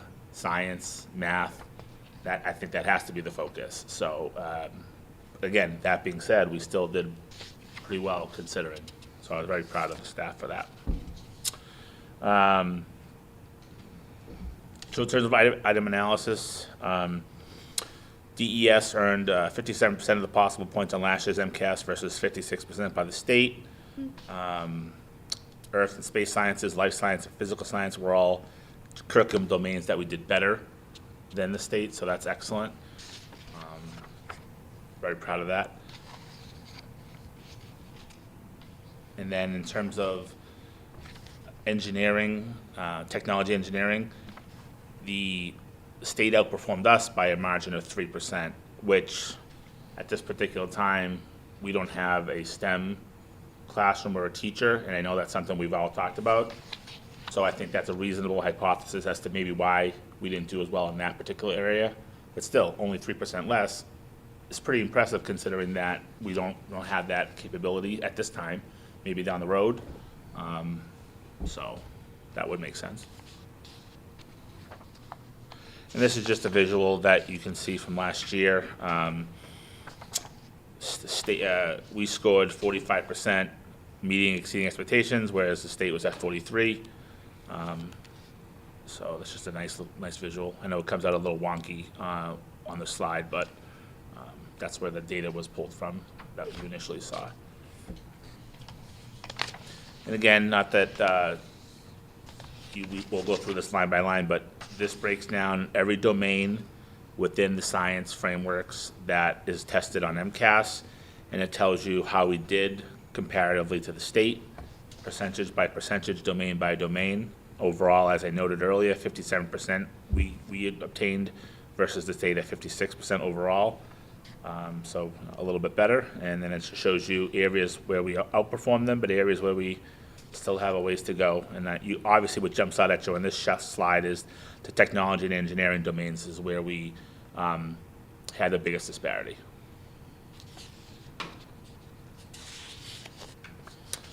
So the slide you just saw before this, because it's hard to read, what I did was I just went down, and this slide right in front of you here is every domain within science MCAS that we outperform the state, either at or above. So it just makes it a little bit easier for you to see, so I just thought that would be visually better. And then the next slide, contrastly, is the state science standards where we fell below the state. So it's obviously certain ones certainly jump out at you more so than others. And this is just breaks down question by question. If you really want to get into the weeds, teachers, if they wanted, I could print out questions for them specifically, share it with them. If they want to use it in their classroom as a teachable moment or as a practice, it's just a nice avenue that teachers can utilize should they want to. Do teachers themselves have logins to Edwin Analytics? No, but like, for example, one of the big focus this year has been math, as you guys know. And as part of my data meetings with staff, I cut and pasted every question from last year's math MCAS for each grade level and shared it with them. So they can pick and choose what they want, a strategy that they want to pick, expose kids, however they want to do it, so they have it. And this kind of data as well has all been shared with them. So what they can't access, we're providing. Just because I'm personally curious, could they have access to Edwin Analytics? I don't believe so. It's just an administrative level. Yeah. Yeah. We get like the secret backcode emails from the state with our login information. Really, I'm curious because I have access to Edwin Analytics. And Oh, really? I'm a teacher. That's. But maybe they just said yes, give it to her. I don't know. Every viable, useful metric that I can get my hands on, I share with them. Absolutely. Yeah. But you bring up a very good question. I agree with you on that. But yeah. So that is it for Science MCAS. Any questions? What were your teachers' thoughts on the data? What were their ideas on it? For the science? Mm-hmm. So we're in the midst of having, I haven't met with my 5th grade team yet since because this just came out. We just did this recently, but I have not met with them. I've gone over math and ELA with them, but I haven't done the science meeting yet, so my apologies. No. I'm just thinking, I know we talked about, with some of like the English and math stuff, integrating the concepts more Sure. into like, I know this isn't what they're doing, but like morning worksheet or whatever. I Yeah. just wonder how they would, these concepts are so abstract, they're hard to kind of fit into 100%. that stuff, so I was just curious kind of their Very ideas. content specific here, yeah. I'm curious about when they go over the breakdown of standards, what their hypothesis about why some are so much lower than others, or what their wonders are in looking at. Absolutely, and that will help. So my goal is every month to try to have a data meeting once a month with each grade level, so that where they haven't seen this yet, that this will be my focus for 5th grade at our next meeting, to see what their thoughts are, how can we better address the areas where we fell pretty low, as tech and engineering being specifically. Very thorough. Thank you. Has the elementary school, have they turned away from science at all post-COVID in terms of trying to spend more time on math? I think you might have touched on, I don't know if that was really, the same thing, but have they put more time in the school day to math and reading and less like science? I don't think so with science. I think occasionally, though, when something comes up that you might have to give more time to an ELA in math or science, you have to take from somewhere. And given the choices, you have 4 choices, so you try to take the most logical, which typically ends up being social studies, if you can. But the counterpoint to that is with social studies, you can integrate social studies readily into like an ELA class if you needed to. So you can kind of backfill that, so to speak. So that's why it's more logical to pull from social studies. So no, but I've had an observation to share where I'm seeing science consistently, and so no, I don't think we're taking away from that. Answer your question. But going forward, though, I'd love to see STEM as part of our rotation. Project Lead the Way down the road. I think that's something that it would be great to filter into Mr. O'Brien's building. I think it'd be a natural segue for our kids, whether we start at 5th grade, however we're going to do it. But because right now we have 4 specials, well, technically 3, including if you add library, that's our 4th one. But it'd be nice to have STEM potential. I know that's something we've all talked about, but down the road, that'd be a nice goal for us to have. I think would help Mr. O'Brien's, the Caesar's curriculum as well. It does so much more than just science, though. It sets up your mind to think a different way. 100%. It's so much. Yeah. I've did it with preschoolers, and I think starting at young problem solving is Nice to have. really cool. Thank you very much. Thank you.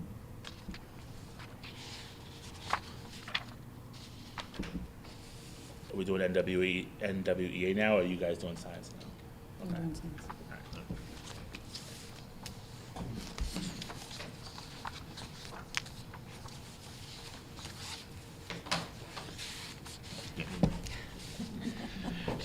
As you can see, from 2018 to 2022, we averaged just about 40% across the board for science compared to the state.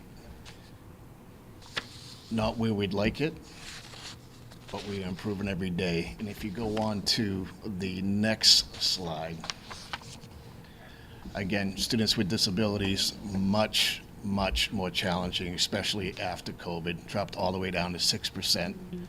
Versus 47. And again, look at the difference in the low income, 15 to 50, which is really strange after 2021, which is 46 to 46. But if you go to the next slide, I think we have an explanation for us. Last year, our 8th grade science teacher, Ms. Graves on Paynes, was out on a leave of absence. The material where we did poorly was usually taught at the end of the year. So now we're expecting a long-term substitute to teach these lessons.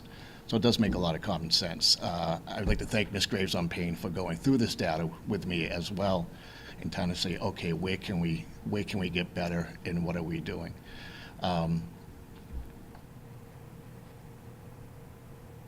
Yeah, next one, please. Thank you. On the plus sides, the middle school students performed at the state average 51 points, but certain areas, and this was areas where Ms. Graves on Payne was not on leave, was a 70% average compared to the state average of 62. Now that, that's okay. Now that I think that we have the Project Lead the Way, now we're taking abstract thoughts, and these kids are seeing gears in motion. It's something about looking at something two-dimensional as opposed to building it yourself, making the mistakes, seeing the difference in the gear changes as looking at a diagram. It would be impossible for me to build what the students had in that class. I can't hammer a nail straight, so I'm glad that they're working on that, and I think over time, we'll definitely see these scores increase. And I'm looking forward to this year with Ms. Graves on Payne back from her leave. That will be much better. Can I ask you a question? Do you, and I know you might not know this because I don't know if you were here then, but it would be interesting to see were her classrooms co-taught during that time? Because if I think that really shows the benefits of our co-taught teaching, because if somebody's out, having that other person, it allows I mean, our students with disabilities, there was that big gap, but there's also that gap on the higher end too. I think it really goes to why we need those co-taught classrooms in every grade, just, and again, you can't, I mean, we were all No, just trying to keep but the even- building open, but I think it really kind of shows that. But even yet, last year, with Ms. Valapour, she co-taught math and ELA. Science was not co-taught. It was supported by a para. Now you have a substitute teacher in there as well. I agree, the benefits of co-taught classes, where you can break them into smaller groups, is all, you know, the parallel teaching, and students can have the attention that they need to master the concepts. And the consistency, I mean, of a consistent person that's been, you know, they can, you know, if one's out, I just think that really shows that. Maybe that's something for down the road, because we're seeing more and more people just all of a sudden, like, medical conditions come up, and, you know, you may have somebody that has to take a leave of absence suddenly out of the blue. And that's interesting to see that it was just one teacher that, because that teacher wasn't there, you know, we're basing that as the reason, that these, the data shows that their grades and their numbers went down. So maybe down the road, like, what do we do, and how do we prepare if we have to have a long-term sub? How do we supplement for that? We were lucky enough to hire a certified teacher last year for that. Science was not her specialty, but at least it was a certified teacher with classroom experience. But again, trying to learn the 8th grade standard, basically stay one page ahead of the students to teach it, that's a challenge. No, and it's no disrespect to whoever Oh, was in no. the classroom at all, but I think that just speaks to why that model is so strong for us, because the kids know that that same person is in the classroom. They've done the content. You know, there's a learning curve. Being a sub is the hardest job in the entire world. I also think that it also speaks to having a teacher, how important it is to have a teacher who's well acquainted with the curriculum and can really present it with fidelity. And I think it takes about 3 years to master teaching a subject area before, you know, it's year 4 when you have it done, Dale. And each year brings different challenges. So I'm thrilled Kelly's back. Thank you, Mr. O'Brien. Thank you. All right, so here at the high school, our 3-year trends, and we're not 4 because in year 2021, they did not have science MCAS. So you'll see that the 3-year school average is at 78%. So it's certainly a solid number for sure. And as the numbers going across indicate with this last year as well, strong compared to the state. And just to let you know, this is in biology. The science test would be in biology.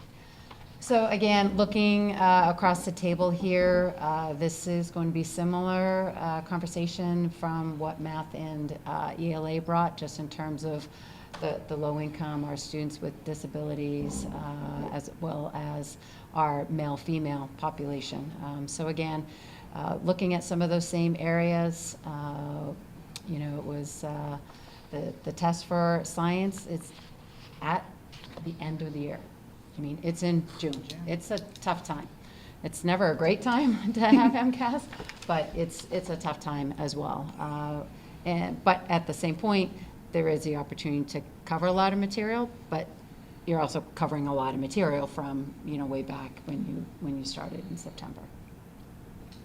I feel like we saw these numbers before, because that 62 and that 74 with the male-female thing. Yeah.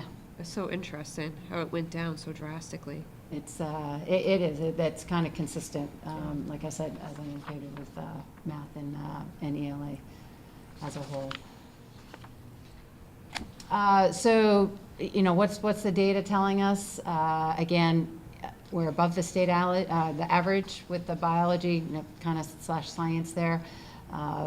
With our meet expectations and exceeding expectations, I will indicate that the majority of our students are in the meet expectations. So another conversation similar to what we've had with the others of how can we get that larger group up into the higher level of meet expectations, as well as cross over to the exceeding.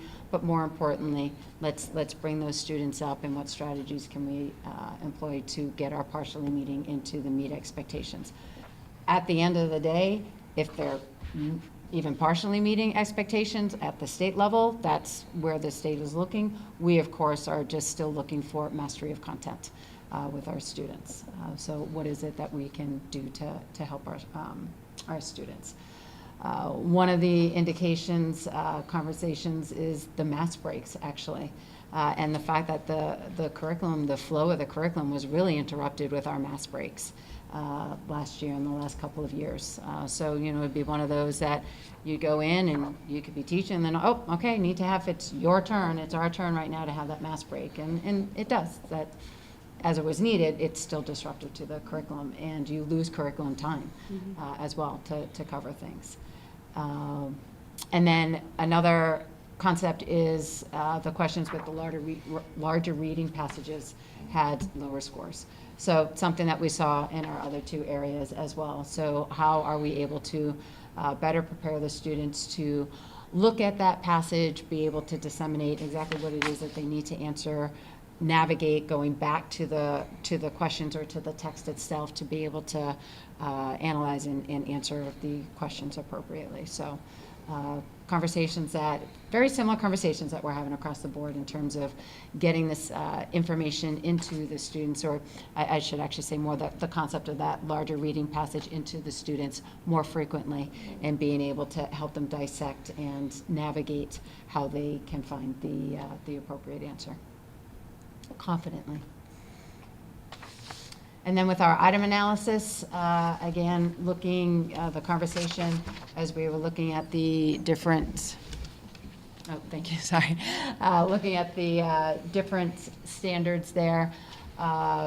Students performed well in heredity and ecology, not as well as in evolution and molecules. So just even in looking at those four, you can see how broad the concepts are. And again, sometimes the concept will have 2 questions, other times it might have 11. Flip the coin, you're not sure where that is. In particular with evolution and molecules did indicate that those were topics that were closer to the end of the year, which somewhat goes back to the lost time and just trying to get through what needs to get through. So again, looking at implementing some old MCAS questions are Tier 1 strategies to make the material more frequent in front of the eyes of the students. I know you probably can't talk about this, but this hypothesis about the passage length and like people being able to concentrate, like I have problems concentrating on long things. It's just me personally, but I'm wondering, like in today's society, you have kids that like they're on all this social media stuff and they read things and it's like if it's longer than like 2 sentences, just like that thing that you proposed about the dance thing, like they just don't function like that today. And I'm wondering, like, maybe it's time that they do something about that, because maybe that's kind of, well, that would be I the don't know. state. That is above my I don't know, I know, right? But, For I mean, sure. that's just, it's But an interesting thing to know. It is. It is. And that's also part of the conversation of exactly what you indicated. Students are different. You know, they learn differently. I mean, amazed at how my kids, right? I got a junior and a first year in college. They like to have the music, they like to have all that. Me, I'm kind of going, you know what, can we, I need to focus in that area. So just even that difference right there, it's very interesting how that works. And so trying to get your groups in your classes and what works for them. You know, for some, having that classical music is really nice. For others, that's bothersome, maybe because it's classical. So it's very interesting, and the attention span is non-existent. I'll just leave it as the attention span. And they don't have stamina anymore. Like, there was no stamina, like, during COVID, like, we were all on YouTube, and, like, just like what you said, Julie, like, we just had no stamina to get through that stuff. Instant gratification. Stamina can be built, though, so that's. Yep. And that's right, and I think we've noted that, you know, and that's something we're working with. What's, the students with disabilities versus the non-disabled is the one that jumps out to me most, and I'd be interested in what, we are doing to kind of remediate that and how we're going to, what the plan is to raise those. So, we do have co-teaching classes with our math and our English. We do have the support in science classes as well, obviously as needed for our students, and with our academic support as well. So there's just a lot of focus with that, trying to bring in some more manipulatives as well for the students to be able to touch, right? Again, kind of that instant gratification piece, how can we bring in different strategies along that line?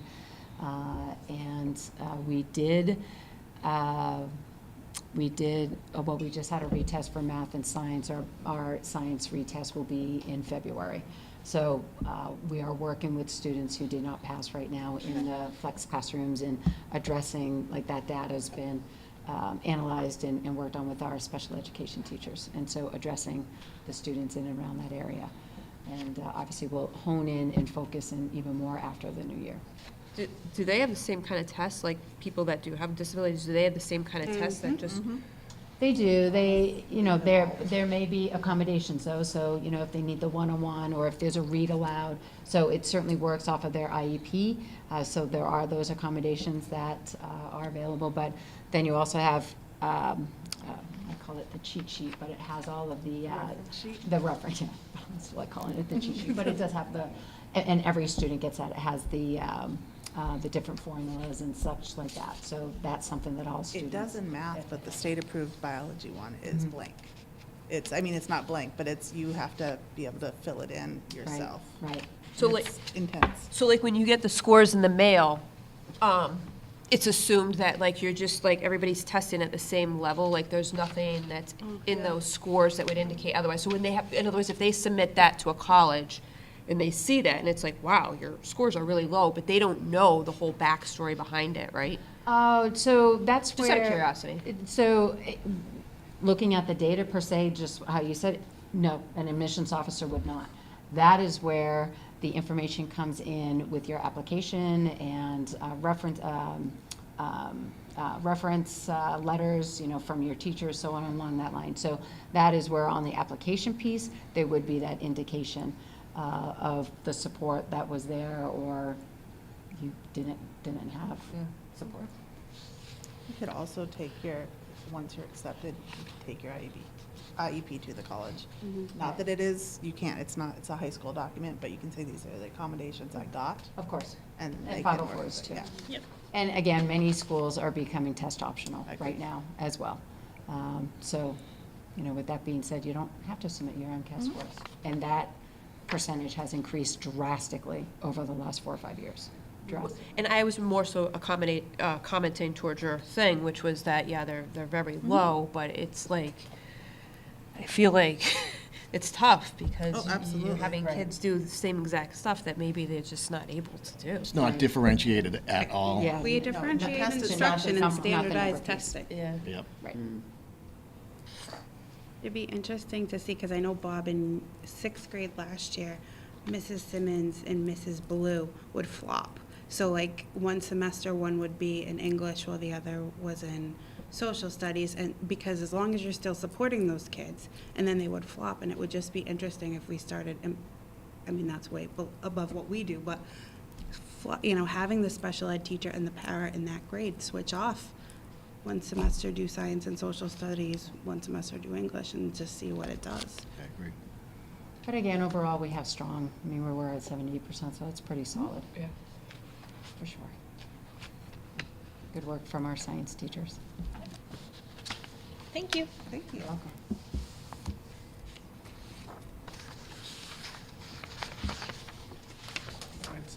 Excuse me, so for NWEA,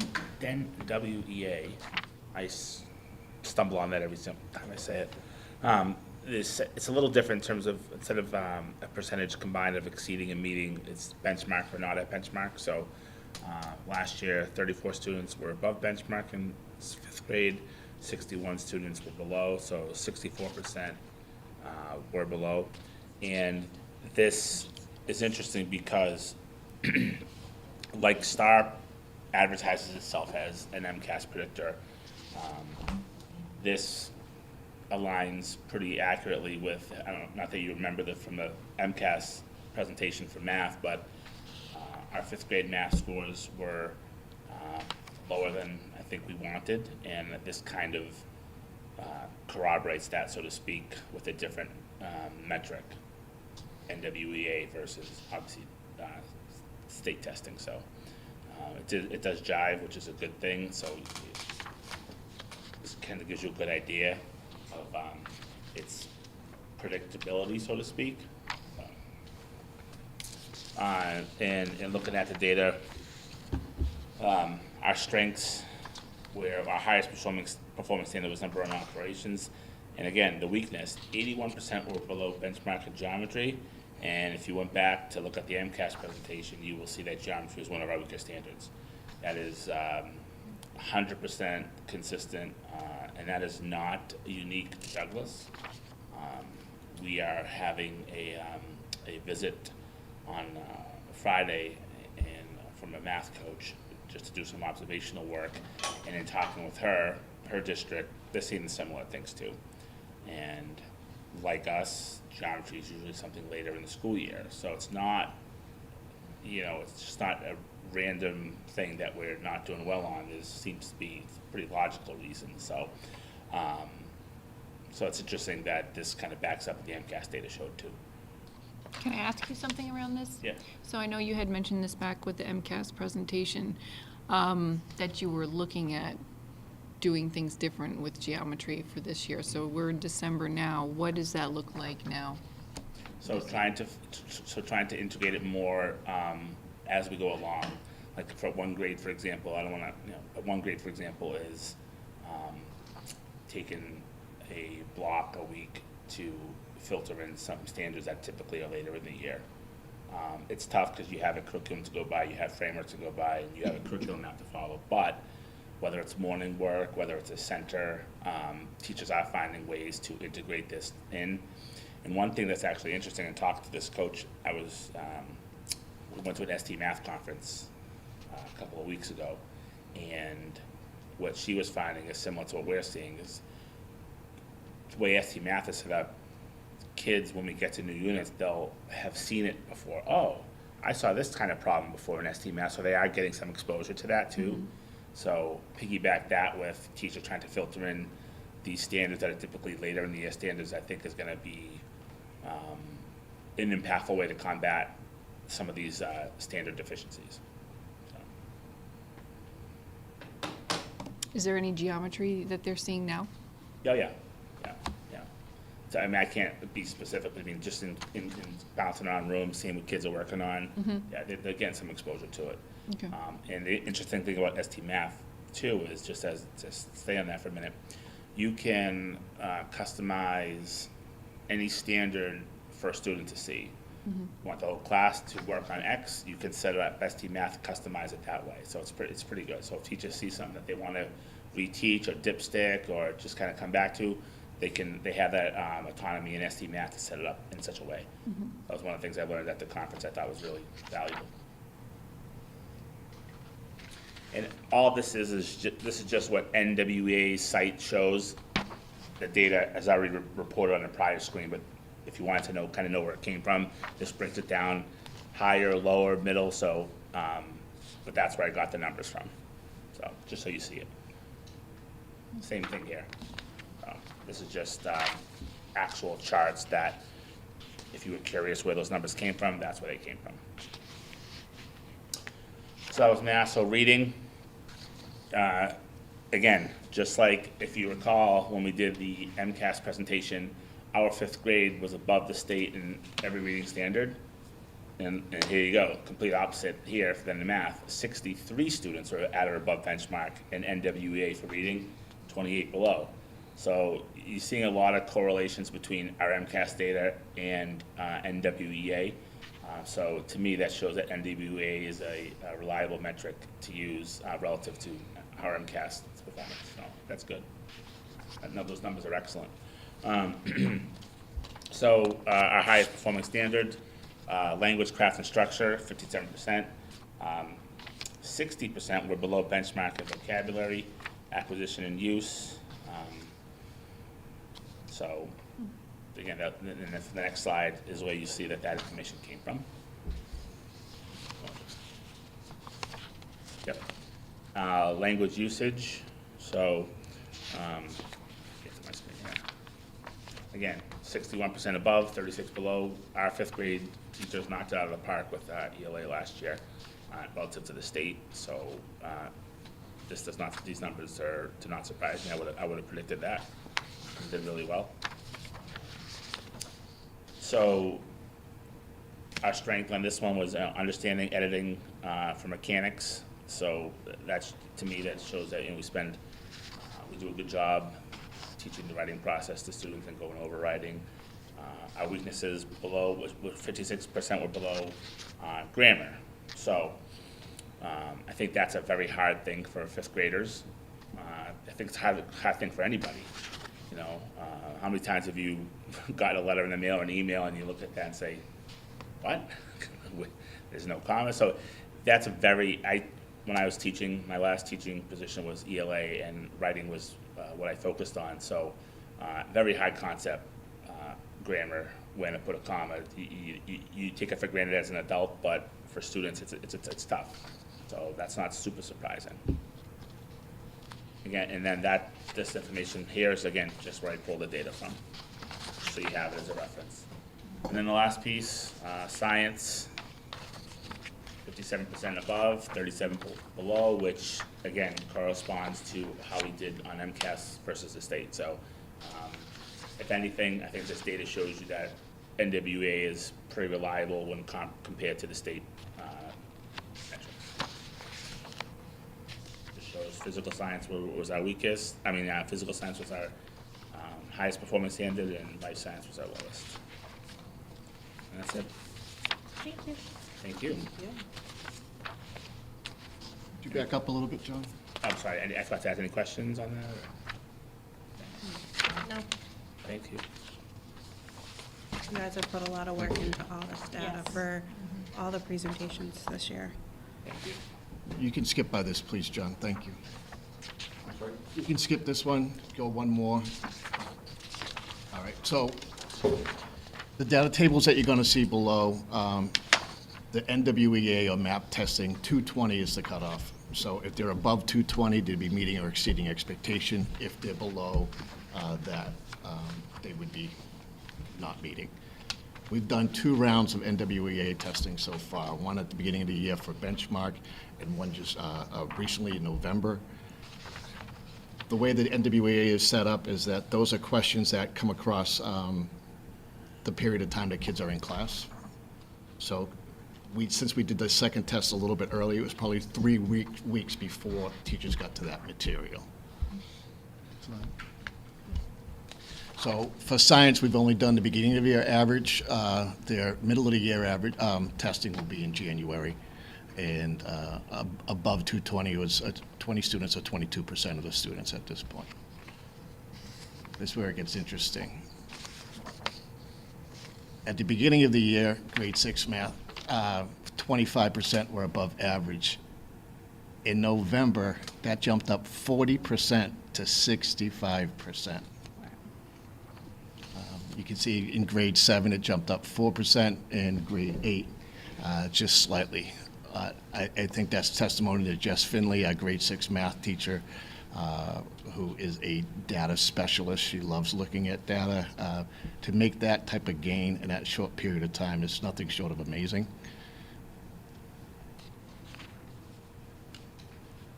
In ELA, Ms. Martinson jumped up a tremendous amount from 32 to 65. Grade 7 jumped up almost 10%, and grade 8 did jump up 10%.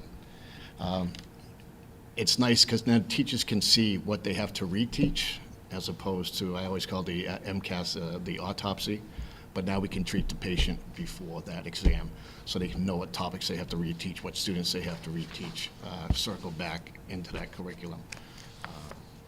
We'll do our next round of testing. We're going to do 4 this year, as explained at the last school committee meeting. So we're looking at probably March April. It's tough because we don't want to have that bend into MCAS testing.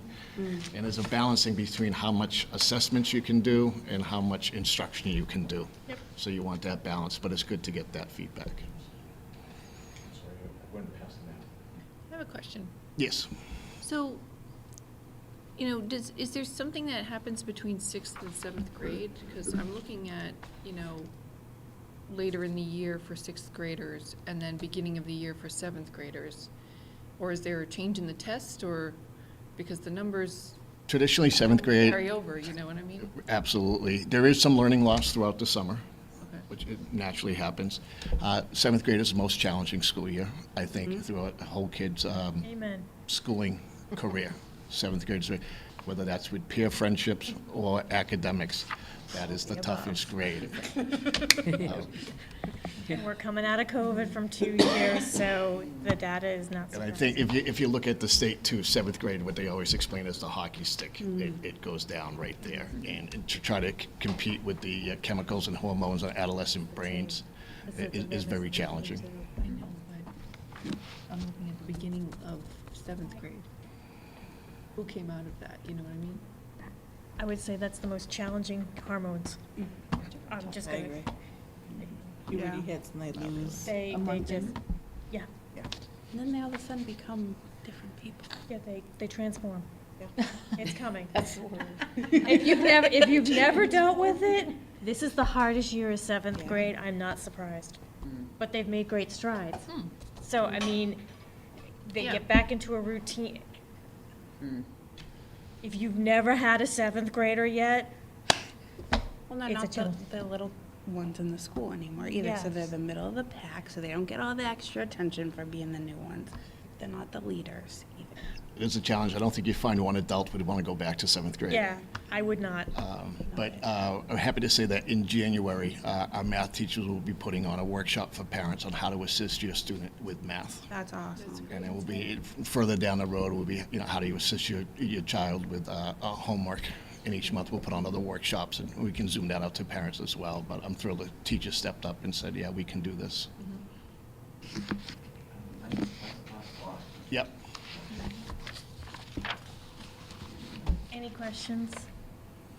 I thank you all for the data, because I mean, it does show us what we're trying to do to raise and how the content and everything else. I know it's a lot of hours for you guys to sit there and digest and do the analytics of it, and then present it to us as laymen and go, this is what we're looking at. I truly appreciate it, and thank you for taking the time, because Thank you it's a very much. lot.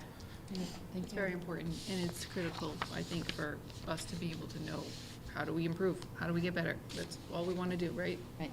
You got it. And also doing all this while we're trying to get the kids back to being in school, back to being socially healthy and safe and used to having to talk to each other again. You know, that's not an easy feat for anybody. So, thank you all so much. Thanks very much. Thank you.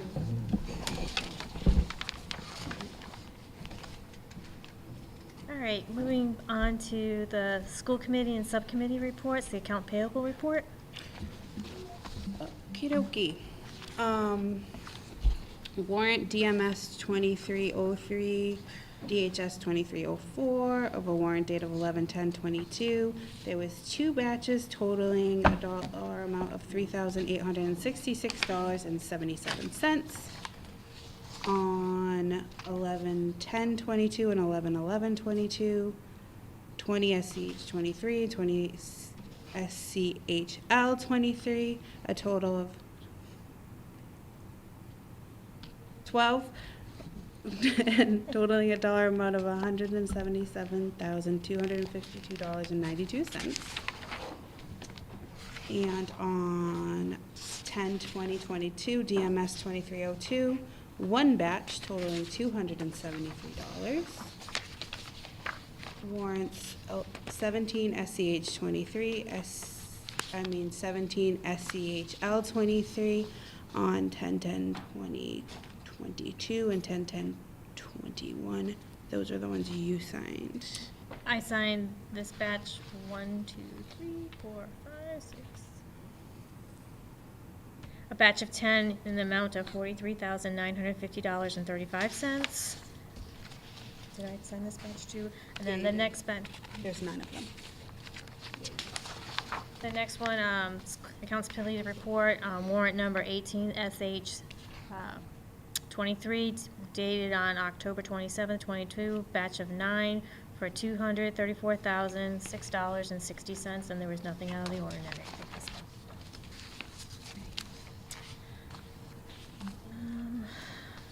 Next is moving on to the consent agenda. If we could look at the November 15th, 2022 minutes.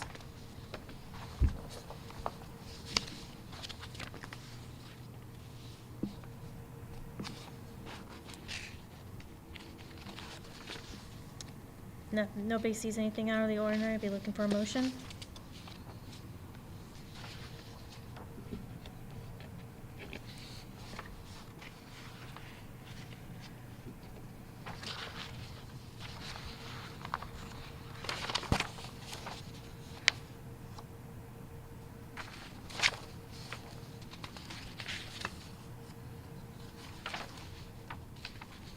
So I move to approve the school committee meeting notes from November 15th, 2022.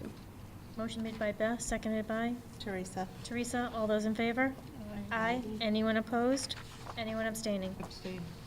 Julie abstains. Thank you. And the next item on the consent agenda, we did take up earlier in the meeting, and we did approve that consent agenda item.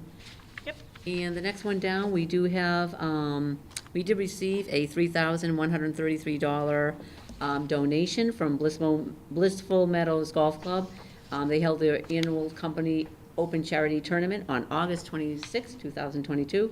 This annual charity golf outing takes place to raise funds for local youth sports and educational programs benefiting the students from schools in Uxbridge, Douglas, Northbridge, and Blackstone Valley Tech. And on Thursday, November 10th, 2022, the Douglas High School was presented with a check in the amount of $3,133 to be used for the Douglas High School athletic program. And we just need to accept the donation. So I'd be looking for a motion.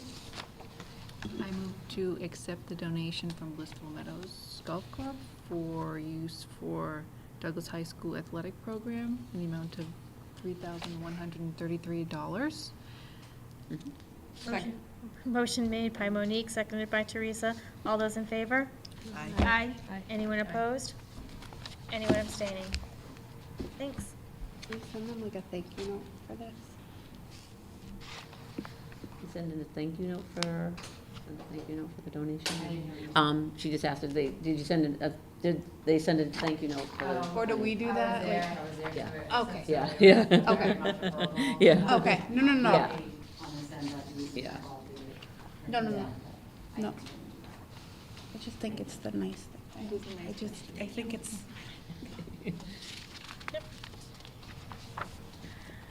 So this, over to Courtney to do the school business and operations manager's report.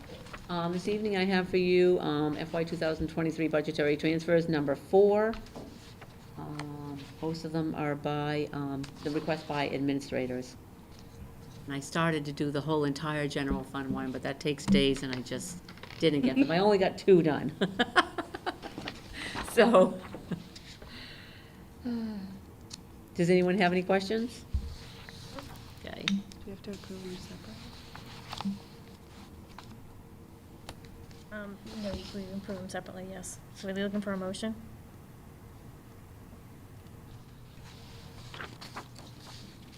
I move to approve the Douglas Public Schools fiscal year 2023 budgetary transfers number 4 for the school committee meeting on December 7th, 2022. Get tired. Motion made by Beth, seconded by Teresa. Teresa. All those in favor? Aye. Aye. Anyone opposed? Anyone abstaining? Okay, thank you. Okay, thank you. And then I have one reclass, FY 2023 reclassifications number 4. And this is just moving a $3,000 from the salary account to the longevity account. Different object code. Did she retire? Yes, she has. Mm-hmm. You looking for a motion? Can you just describe to me where that money's moving, like the movement of that money? Yeah, it's coming from the DES teacher salary to the DES teacher longevity Right, so object code. it was, In other words, it was posted to the wrong object code. okay. That's all. Yeah. It's correcting it. Okay, I see, okay. Yeah, I have nothing to do with money. It was just posted to the wrong object code. Okay. Yeah. All right, I move to approve the Douglas Public Schools fiscal year 2023 reclassifications number 4 for school committee meeting December 7th, 2022. Motion made by Monique, seconded by Teresa? Teresa. All those in favor? Aye. Anyone opposed? Anyone abstaining? Thank you. Any topics not anticipated that we need to discuss? No, but can I just make one comment? When I was talking about all the athletic stuff, Mrs. Sokol was talking about how awesome our sports did, and I kind of felt like I took away from that. So I just wanted to say again, like, our sports program was like amazing this year with like all the fall sports and how far all the kids went. So congrats, and I didn't mean to take away from that awesome information that she provided. So I just wanted to They're share doing that. great. They are, I Doing mean, great. it's great to have our kids back on the field. Yes, I mean, more yes. importantly, I think that's really what we want to celebrate and be Yes. inclusive. Not having kids not having the proper uniforms because we don't have the sizes to fit them is problematic. We've got to figure out a way. Mhm. And I have full confidence that Mary's going to take care of that and work with the team to figure out a way to make sure the kids are taken care of. But they did awesome this year, and They the did. school, the participation of the kids cheering for their teams and the fan buses, and it was amazing, and We haven't had it in a long time, and it's Yeah. like, for me, Mm. I get a little choked up because it's good to have the kids back. And I think that's what Yeah. we all want to celebrate, is having the kids back and having them participating. So, They lost a lot during COVID, and I think they're appreciating all of these wonderful experiences that they have. so anyway, I just wanted to get that out there. I appreciate it.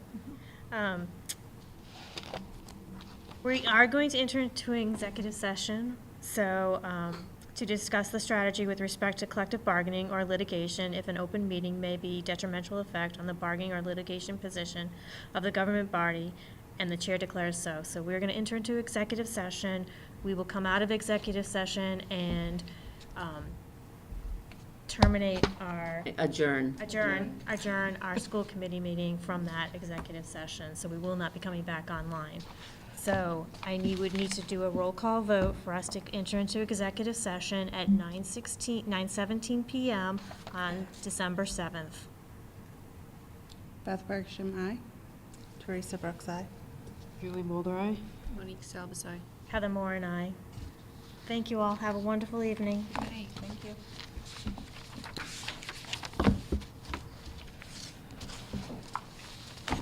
Okay, so we have options. You can get in your car Yes. and Are we do a done? Zoom. Yeah, are we, John, Okay. are we on? But we need, how long is that Okay. gonna take? Because how long is this Zoom